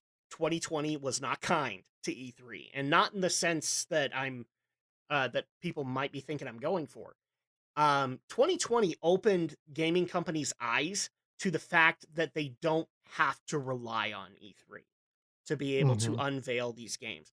They basically learned what Nintendo knew years before them. Because Nintendo, basically, as a way to cut costs and not have to travel Shigeru Miyamoto for 18 hours to LA for 3 days, is that they just started doing the Nintendo Directs and started getting way better positive reactions out of them, and ultimately didn't have to make them these big 2-hour showcases. They could do little 40-minute showcases, and it works just as well and probably gets them better reception out of it. So I find it funny that, Nintendo was the ones that kind of came up with this, and now the rest of the gaming industry is realizing, oh shit, it actually is pretty cheap to be able to do a state of play on our own instead of relying on E3 to do it. Yeah, and easier too. So let me actually get into some of these questions really quick. This actually was a question, so we'll address it. How on earth will we know what games are coming out for the holiday season? Sony will let you know via state of play. Sorry, Alex, go ahead. Yeah, just because these companies will either put trailers out themselves onto YouTube, or there's plenty of channels out there that still upload trailers by the bundle. Pretty much every major AAA company has a YouTube channel now. Some of them didn't before this point, but now pretty much all of them do. Even some indie creators have YouTube channels and utilize them properly. So everybody's on social media now. Yeah, exactly. And so at that point, you will I love the fact that a lot of people, especially on the Twitter and Redditverse, are like, how will we know? You will find out, because what will happen is, are you telling me nobody pays? we just barely, like, in terms of real time, people, we just barely had a Nintendo Direct that unveiled the final trailer for Tears of the Kingdom when we're recording this. So at that's how far backed up. You're welcome, by the way. It's just we've been crazy busy. But that just barely happened. And the amount of notice that we had, less than 12 hours. They sent out a tweet, said, we're going to do this the following day, and everybody watched. So how are you going to find out?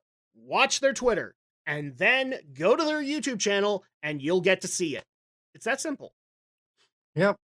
This is not the end of the world, as you know it. But trust me, you're going to feel fine. So the second question that we have is, if these companies have now realized they don't need to rely on E3 to be able to do this, is it even plausible for E3 to continue to be an event in future years? It is, but not in the way it has been since its inception, right? Where Yes. E3 started off as a trade and press event, right? Now, not anymore, But because now again, trade and press events are kind of going the way of the dodo. yeah, because again, directs, right? People Yeah, have their you don't need a press everybody event. You can just hire somebody to give you press. yeah, you don't need to fly people out to where is it, San Diego, LA? It would exchange between the two of them, but a majority was LA. Right. So it's like, yeah, you don't need to fly out a team to wherever, right? You can just do it from your office because the internet's pretty much changed everything. Everybody's got direct access to video on demand, streaming, internet speeds are way faster than they've ever been. Yeah, And it's also just to games journalists who are complaining that what will we do?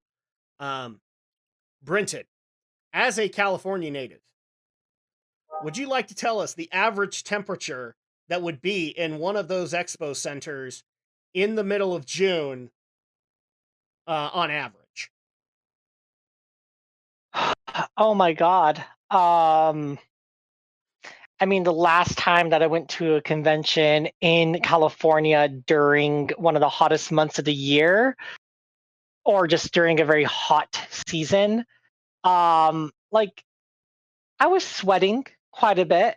I would So put it. easy to say 90? I was going to say somewhere between 80 to 90. Yeah. 80 to 90. And on top of that, games journalists had to carry all their equipment around, carry around laptops, cell phones, game consoles, so they could entertain themselves during their downtime. So not only were you in really scorching hot weather, but then you also had to haul a bunch of equipment from the hotel to the convention center and then back. And you had to do constant coverage back and forth. So, games journalists, you're not going to miss this. yeah, I don't think anyone will. Because now you can do this from the comfort of your couch. Yeah. Is Kind of all I'm getting back saying. Yeah, getting back what I was saying before, Yeah. the whole press event it's done, it's dead. But Yes. the way I could see it is E3 could very well become like a generalized gaming convention on a big scale, like Comic-Con, for example, right? Just maybe with a bit more of a tech emphasis as well, like say the CSE, can't remember what it's called, the one that they do in Vegas, which is a tech show. CES. CES, thank you. So something like that, I could see that happening is just becoming more of a public and convention type event. And for guys, for people who think CES was a gaming event, no, it wasn't. It was a tech event where, like, I think iPhones were unveiled. I don't remember if it was the first one, but I think iPhones were unveiled at CES. I know that Samsung Galaxy unveiled at CES. Like, it's tech gadgets is ultimately what CES is really known for. I know that games developers came, like especially VR developers came in the last few years. It's not a regular thing. And in a lot of cases, CES is actually looking as to whether or not they need to be as big as they've been in the past. because of the fact that 2020 is now a thing, and even companies like Apple are looking at this and going, why do we need to go somewhere to unveil our newest iPhone? We can just do it on our terms. Hmm. Um, And to be fair, there is an advantage to location things, especially when sure. you're demonstrating new like hardware, new tech, new something. That's something you can't really show very well in a trailer. You can, but it's better when people can experience it. So that's why E3, in some capacity, could still serve serve a purpose. It's Yeah. just not going to be quite to the scale as it was before. I would tend to agree. I do think that they need to adapt to survive. But I think one of the primary focuses needs to be, unfortunately, not with AAA anymore. I don't think you're going to get AAA anymore. I think AAA now knows that they can do it on their own, and so at that point, getting, like, if it's a minor team with Ubisoft or EA, then maybe they'll come out. But I actually do think that the focus of E3, E3 can still be a thing. I just think its focus will need to radically shift. And the idea, I would actually say, is that it needs to be a place that highlights indie gaming. Now, do you need the LA Expo Center to be able to highlight that? No.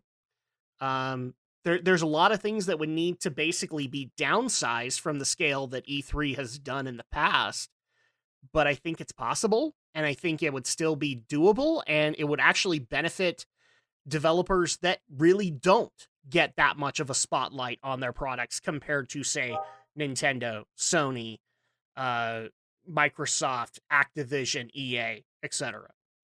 And so that's kind of my viewpoint. I think EA can still exist, but I think they need to change their priorities to indie gaming, and they also need to. I would say it wouldn't hurt for them to be a physical event, but also a digital event like they've been with Nintendo in the past, Mm. because some of these indie developers are just one guy in a basement, and he might not be able to afford to go to the middle of California. Maybe he can afford to go to Vegas. Maybe a change of venue would be required, but maybe you'd have to do something with him or her. Yeah, Um, sure. Brinton, what do you think? Like, can E3 survive after this? I I mean, I don't see I don't see the need for there to be an E3 after this E3 was fully canceled.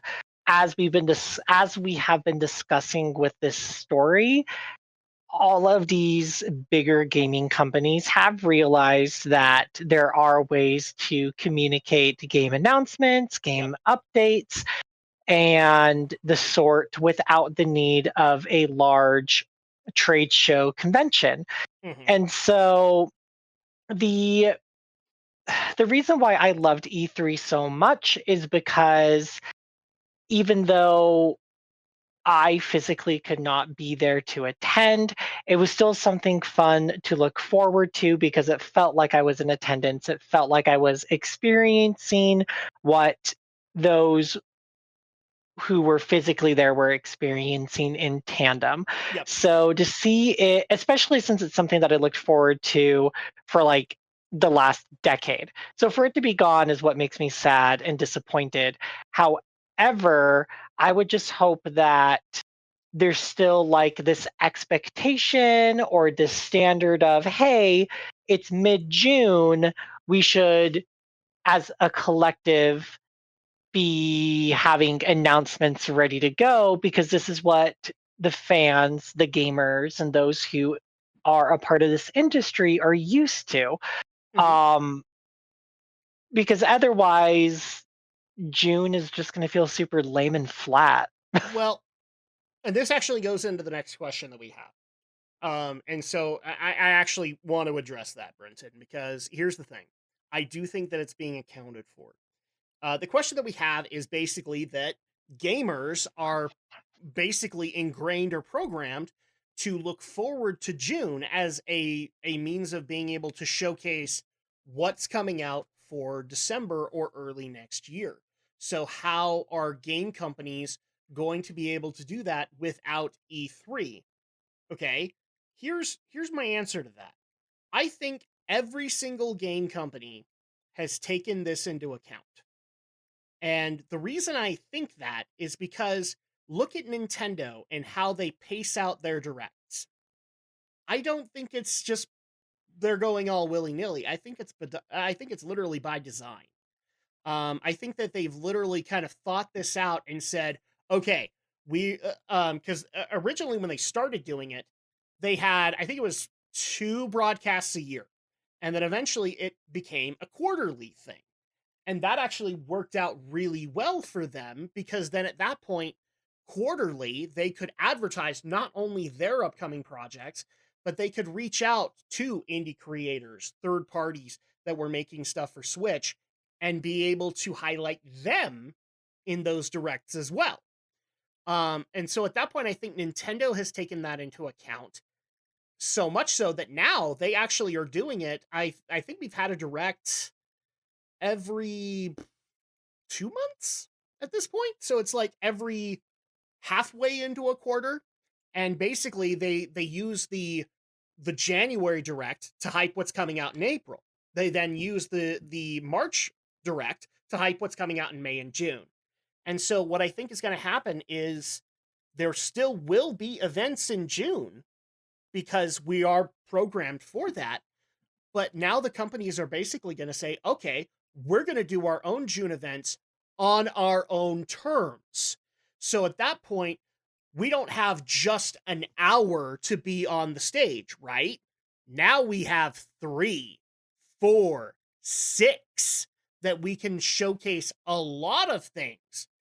And that's actually what I think might happen is that E3 basically becomes a bigger event over a longer amount of time inadvertently through the other companies doing this. Because I do think that like Sony will take advantage and say, oh yeah, let's do a state of play like for specific games, but then we'll also do a smaller one to kind of wrap up a week. You both are quiet. So am I smoking crack?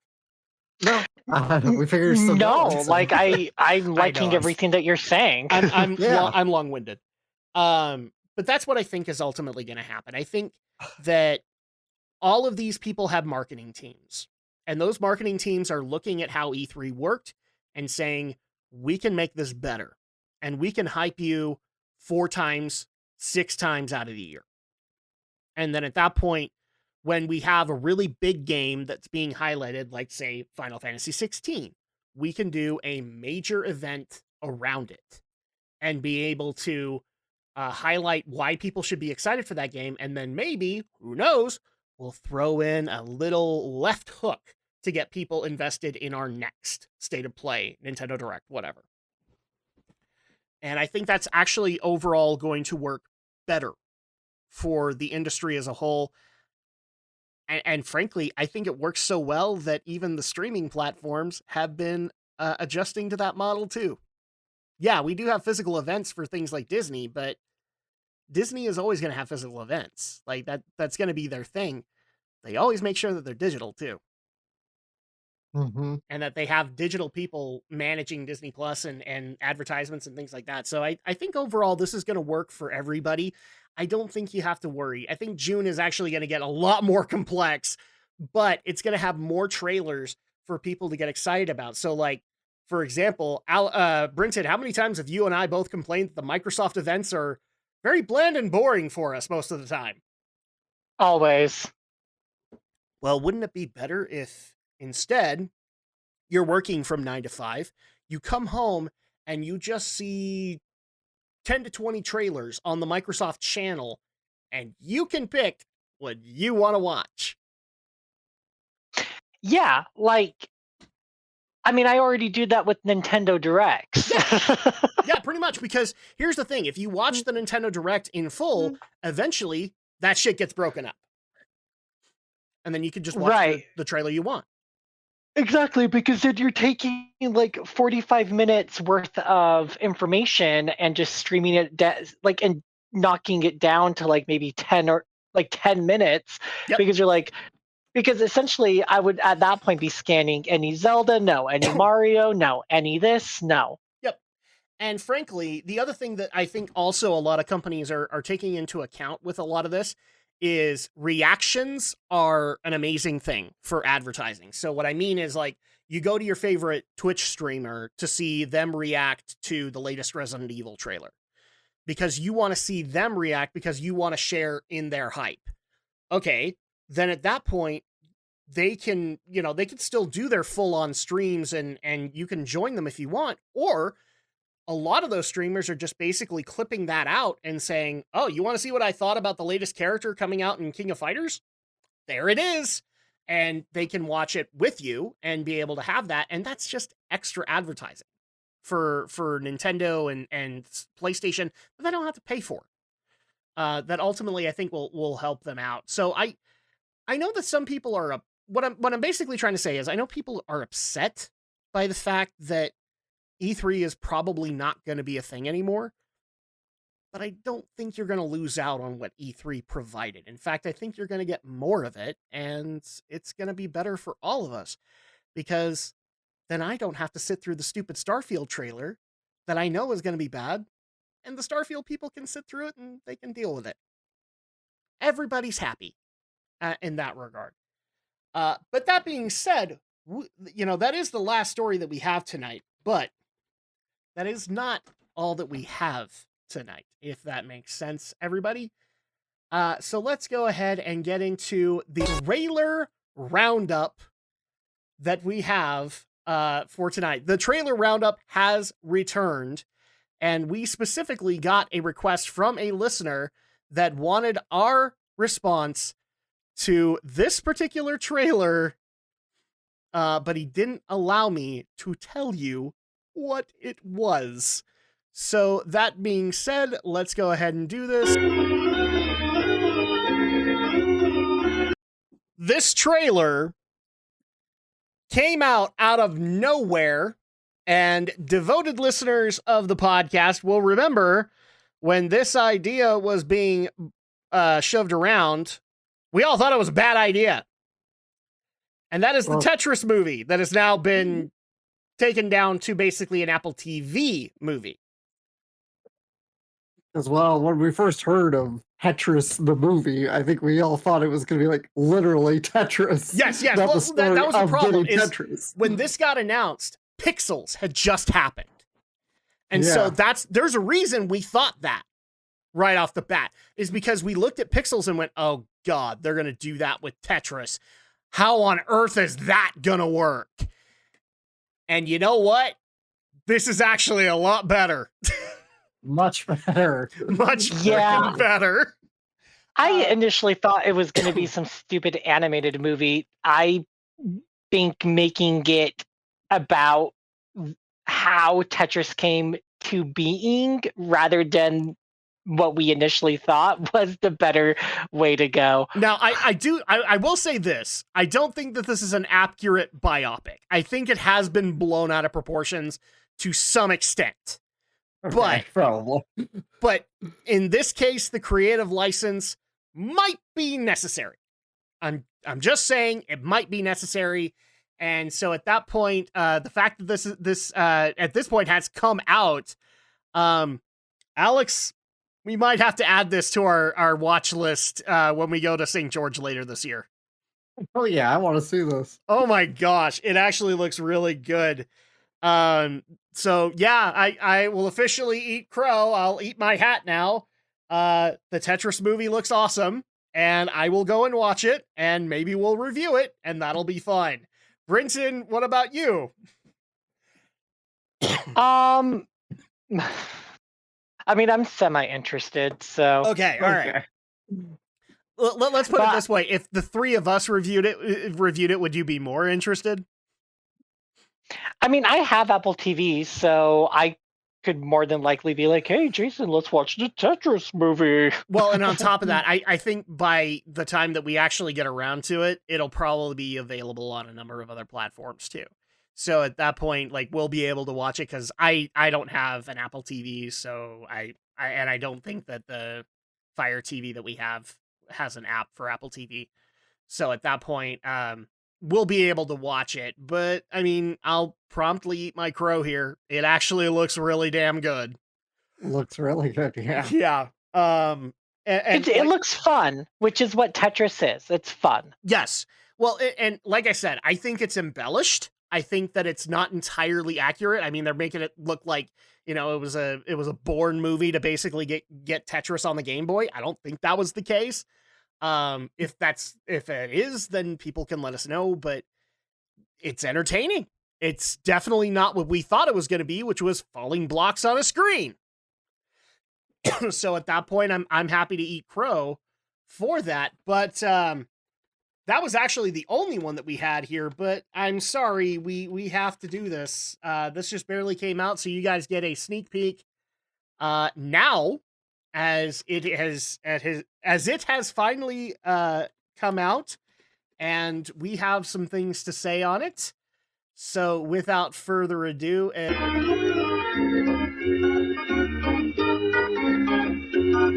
wow, what a freaking trailer. Normally with the way that we do these podcasts, I try to highlight the given month that we're trying to tackle, and usually we're tackling it at like the end of the month. This particular podcast, we had a little bit of complications, so we had to wait a little bit longer, but there might be times like this where I might showcase something that is happening today. And this one I couldn't ignore, because the bottom line is, this is the Zelda trailer we should have gotten a fucking year ago. Agree? Why? Disagree? I don't really agree. I think the timing's fine. Okay, then let me clarify for myself. This is the trailer I should have gotten a year ago, because then at that point I wouldn't have spent the entire year going, I don't know, I'm still not seeing dungeon footage. I think that if we had similar, I think if they did with, wow, I'm going to start that sentence for a third time. All right. If they had done trailers similar to how they showcased Breath of the Wild in the same manner for Tears of the Kingdom, I don't think that our hesitation with buying a $70 game from Nintendo would have been as high, and then did a 360 in a matter of 3 minutes. Let me bring this into the equation. So, Brenton, you and I talked about the previous trailer, where they introduced things like item fusion, and being able to basically, for lack of a better term, it was Zelda nuts and bolts. We got to be able to create unique weapons. We got to be able to create create our own rafts and stuff like that. Stuff that's highlighted in this trailer. But when you and I both saw that, we're like, this still isn't addressing the problem that we have, which was that we really want to see dungeons and bosses come back to the Breath of the Wild version of Hyrule. And you still didn't really give us that. Right. And so at that point, essentially the conversation was, what am I potentially about to pay $70 for? Exactly. I still know nothing about this game. Because you were still, Nintendo was being still very secretive about it. And, we all knew how the gameplay... I love that Eiji Onuma... Eiji, I love you, but we knew how the gameplay was going to be. All right? Even with the weird illusions that you did towards time mechanics and stuff like that, we all knew how it was going to play like Breath of the Wild. So, you didn't really need to highlight that stuff, although the fusion aspect is interesting. We needed to see where the story was going, especially since your lead hook into the sequel was fucking Ganondorf coming back to life. And people wanted more story details on that. And so this was the complaint that me and Brenton had, which was, we want to know what the fucking story's about, and you still won't give us that. And then this trailer comes out, and all right, I'm sold. Yeah, because that initial teaser trailer from I don't even know how many years ago now, 2018, it was okay, this is a taste. It's now 2023. Yes. And we have been left out to dry, and Nintendo literally took the fire hose to us. Yes, exactly. And so I have no problem saying that if you had shown this, like when you did the gameplay display of the weapon fusion and everything like that, you would have satisfied everybody. And then at that point, it would have been hype train for another 2 weeks. But this is the way that you decide to do it. So I have no problem telling you that both that the Zelda theory community has been a buzz with this wealth of information. I have shared a few bits of it with Brinton, but I will now share the majority of details that me and my brother have been speculating with you now. First of all, hey, Internet, I was right. Matt Mercer is Ganondorf. Fuck you. And by the way, he literally confirmed an hour ago that he is the actor for Ganondorf. So you're welcome, Internet. My ears cannot be denied.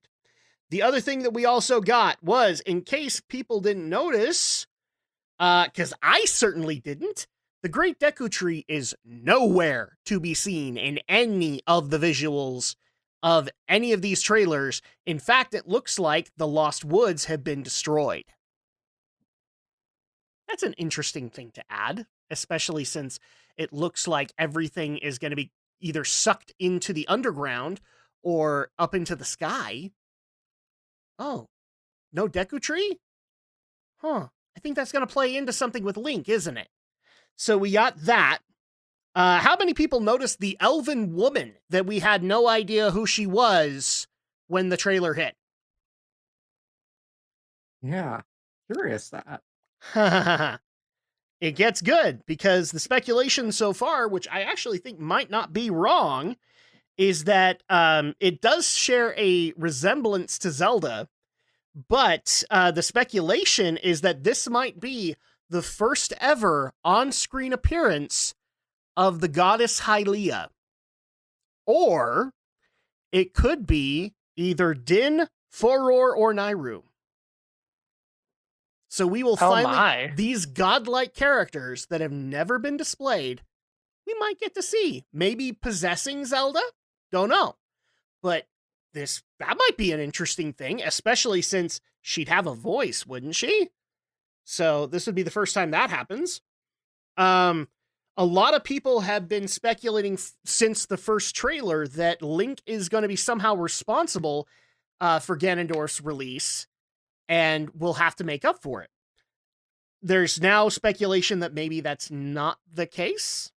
Maybe this was just fate having to happen, because in the scene where Ganondorf is revived, who are the people that are in that scene? Zelda, Link, Ganondorf. All Triforce bearers.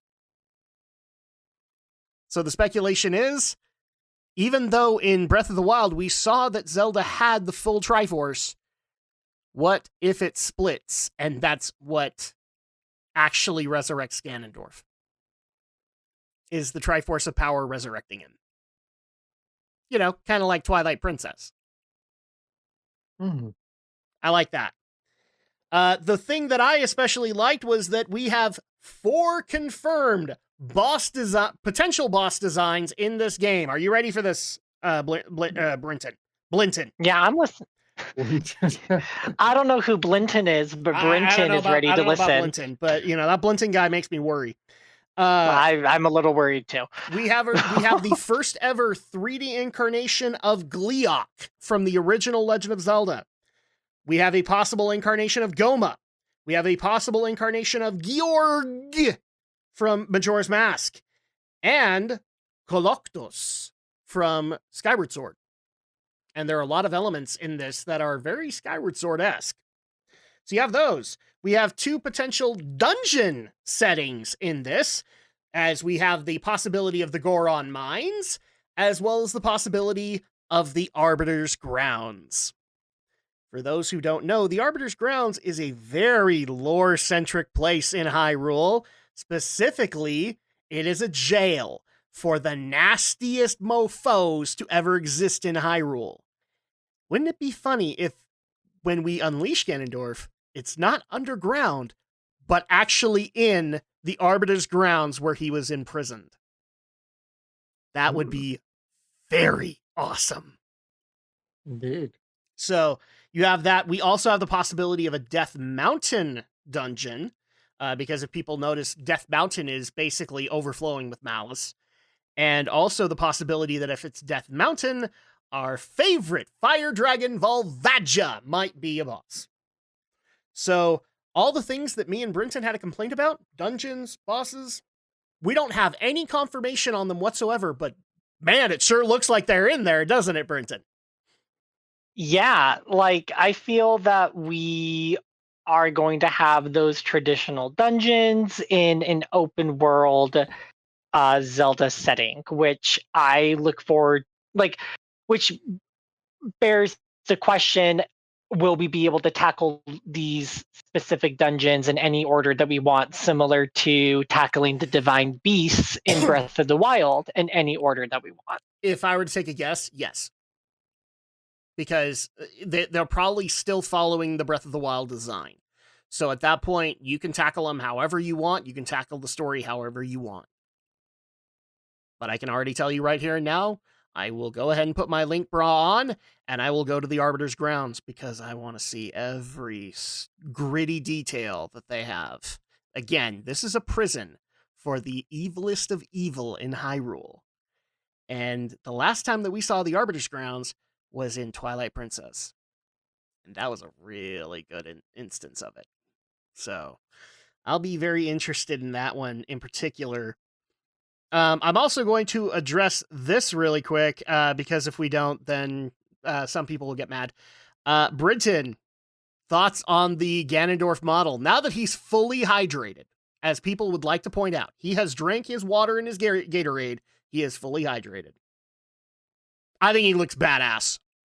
I cannot make the same comments that I did pre-show, because of my position with the state. What? So I'm just gonna say his design. Let me go ahead and sum up those comments for you. They were boop, oh my gosh. There you go. I think he looks great. Yeah, like, no, he looks amazing. This is probably one of the freshest designs for Ganondorf that I have seen in a long time, and it just really sticks true to the Ganondorf that we have followed for most of our lives. Not only that, but this is actually, in my opinion, the first time. Granted, Skyward Sword was the last iteration before Breath of the Wild, but this is the first incarnation of Ganondorf that is actually showing traits of demise. And that is actually an amazing thing to consider because of the fact of the way that they've been hyping Ganondorf in all of this slime malice that has been encompassing all of the world of Hyrule, and he's the source of it. And so I like the fact that they incorporated demise traits in like his hair, the fact that he is roided out as fuck. I think that was a good idea overall. And I also think that putting Matt Mercer in charge of him was the voice that they needed to go for, because nobody is going to make Ganondorf sound the way that he needs to, like Matt Mercer. And I can attest to that because I've been listening to a lot of Critical Hit when I've been working, and as a DM, the dude is great. So that being said, we'll go ahead and get into some of the other fan service. Alex, how do you feel about the fact that Riju is now within age? She looks cool. She looks great. I like the fact that they actually went with the twin scimitars for her instead of the sword and shield like Urbosa. Yeah, it looks really awesome. What is interesting, though, I don't know if you heard this or not, but apparently the voice actor, I don't know for Urbosa, but apparently the voice actor for Rivali has credits in Tears of the Kingdom. So it makes me wonder, are the champions going to, like their ghost forms, are they going to come back, or are we just going to get more backstory with what looks like the new champions that Link is going to be anointing in Tears of the Kingdom?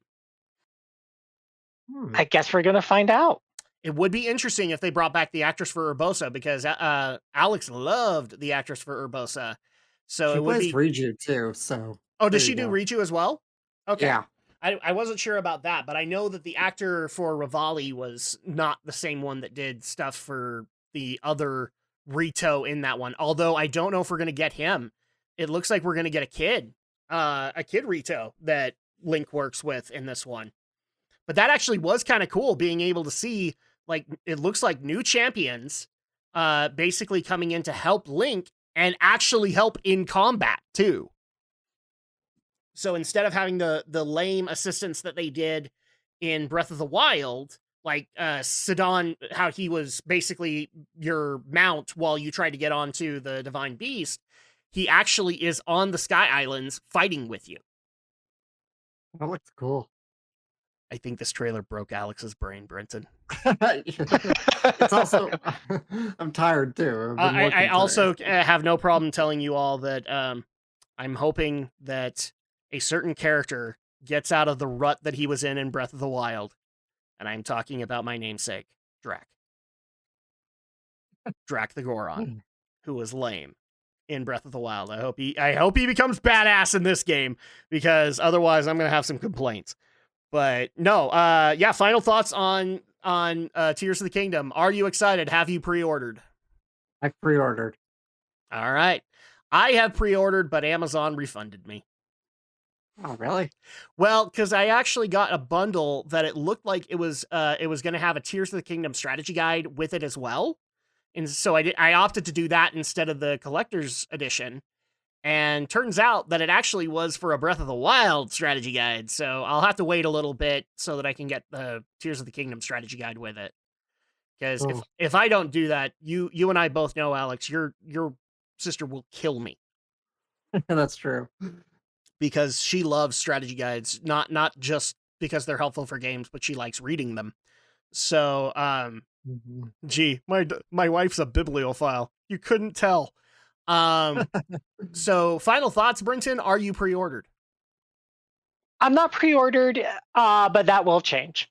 I will be getting the base edition. I'm not going to go for the collector's edition, because the bottom line is that the art books are cool and all, but I don't have space in my house. So I'm going to get the base edition with a strategy guide. Although I did find it funny that I'm sure he won't have a problem with me saying this. My brother, because of this trailer, put down the money for a Tears of the Kingdom Switch OLED. Oh my. Wow. He's not regretting it right now either. He loves the design of the Switch, but he's also messing around with a lot of the features of the OLED, so hopefully he'll have something to tell me in coming days. But at least you got it. You got a Zelda themed OLED, so that thing will sell.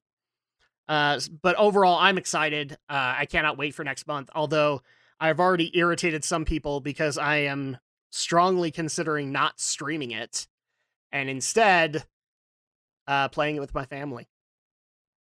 Because yeah, you do. You do you, Adam. Like, you're fine. Like, I probably... Lots of people will be streaming day one. So exactly. I'll probably do, like, that first couple of hours and be okay with it. But, well, Zelda's been a tradition in my family for a long time now. Like, me and my siblings still remember, like, all being sick and playing Link to the Past and pissing off our mom because we were all arguing about how to beat... crap, what is his name? The big worm boss in the third dungeon. The one that can knock you off the pit and you'd have to start all over again. And so, like, that's...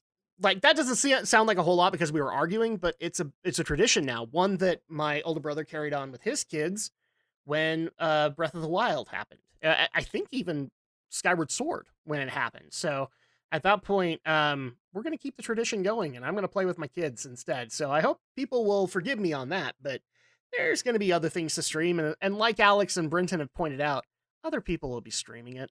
It'll be fine. And you can go enjoy those, but I'm going to go and enjoy it with my kids, because that's what we do with Zelda in my family. But anyway, that's going to go ahead and do it for us this evening. Thank you guys so much for listening in and being patient with us, as I know that these monthly podcasts have been something to get used to. But in the meantime, if people want to be able to reach out to us on the opinions that we've expressed, Brenton, how do they do that with you, aside from me as your personal answering service? Darn it, I was just about to say that. I'm sorry, I took away your joke. Go ahead. No, you're fine. I actually can't remember my Twitter handle. It's Chitore30. You can, like, reach out to me there. Yep. I don't bite. I'm just normally very tired and sassy.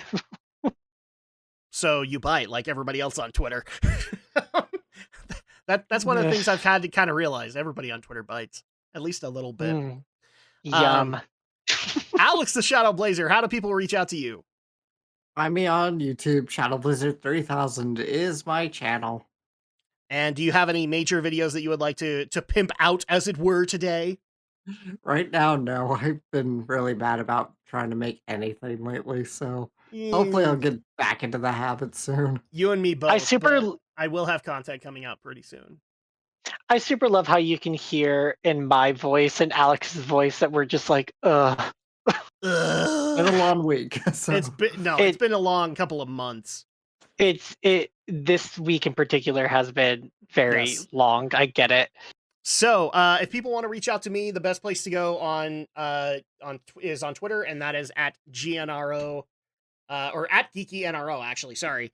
And you guys can reach out to me there. You can also check out the content that we have on this channel, because that would be awesome of you guys. And if you like it, please like, comment, subscribe. It really does help out. Not just the streaming content. I actually do have some other content that is getting ready to come out. I don't know, maybe some game reviews.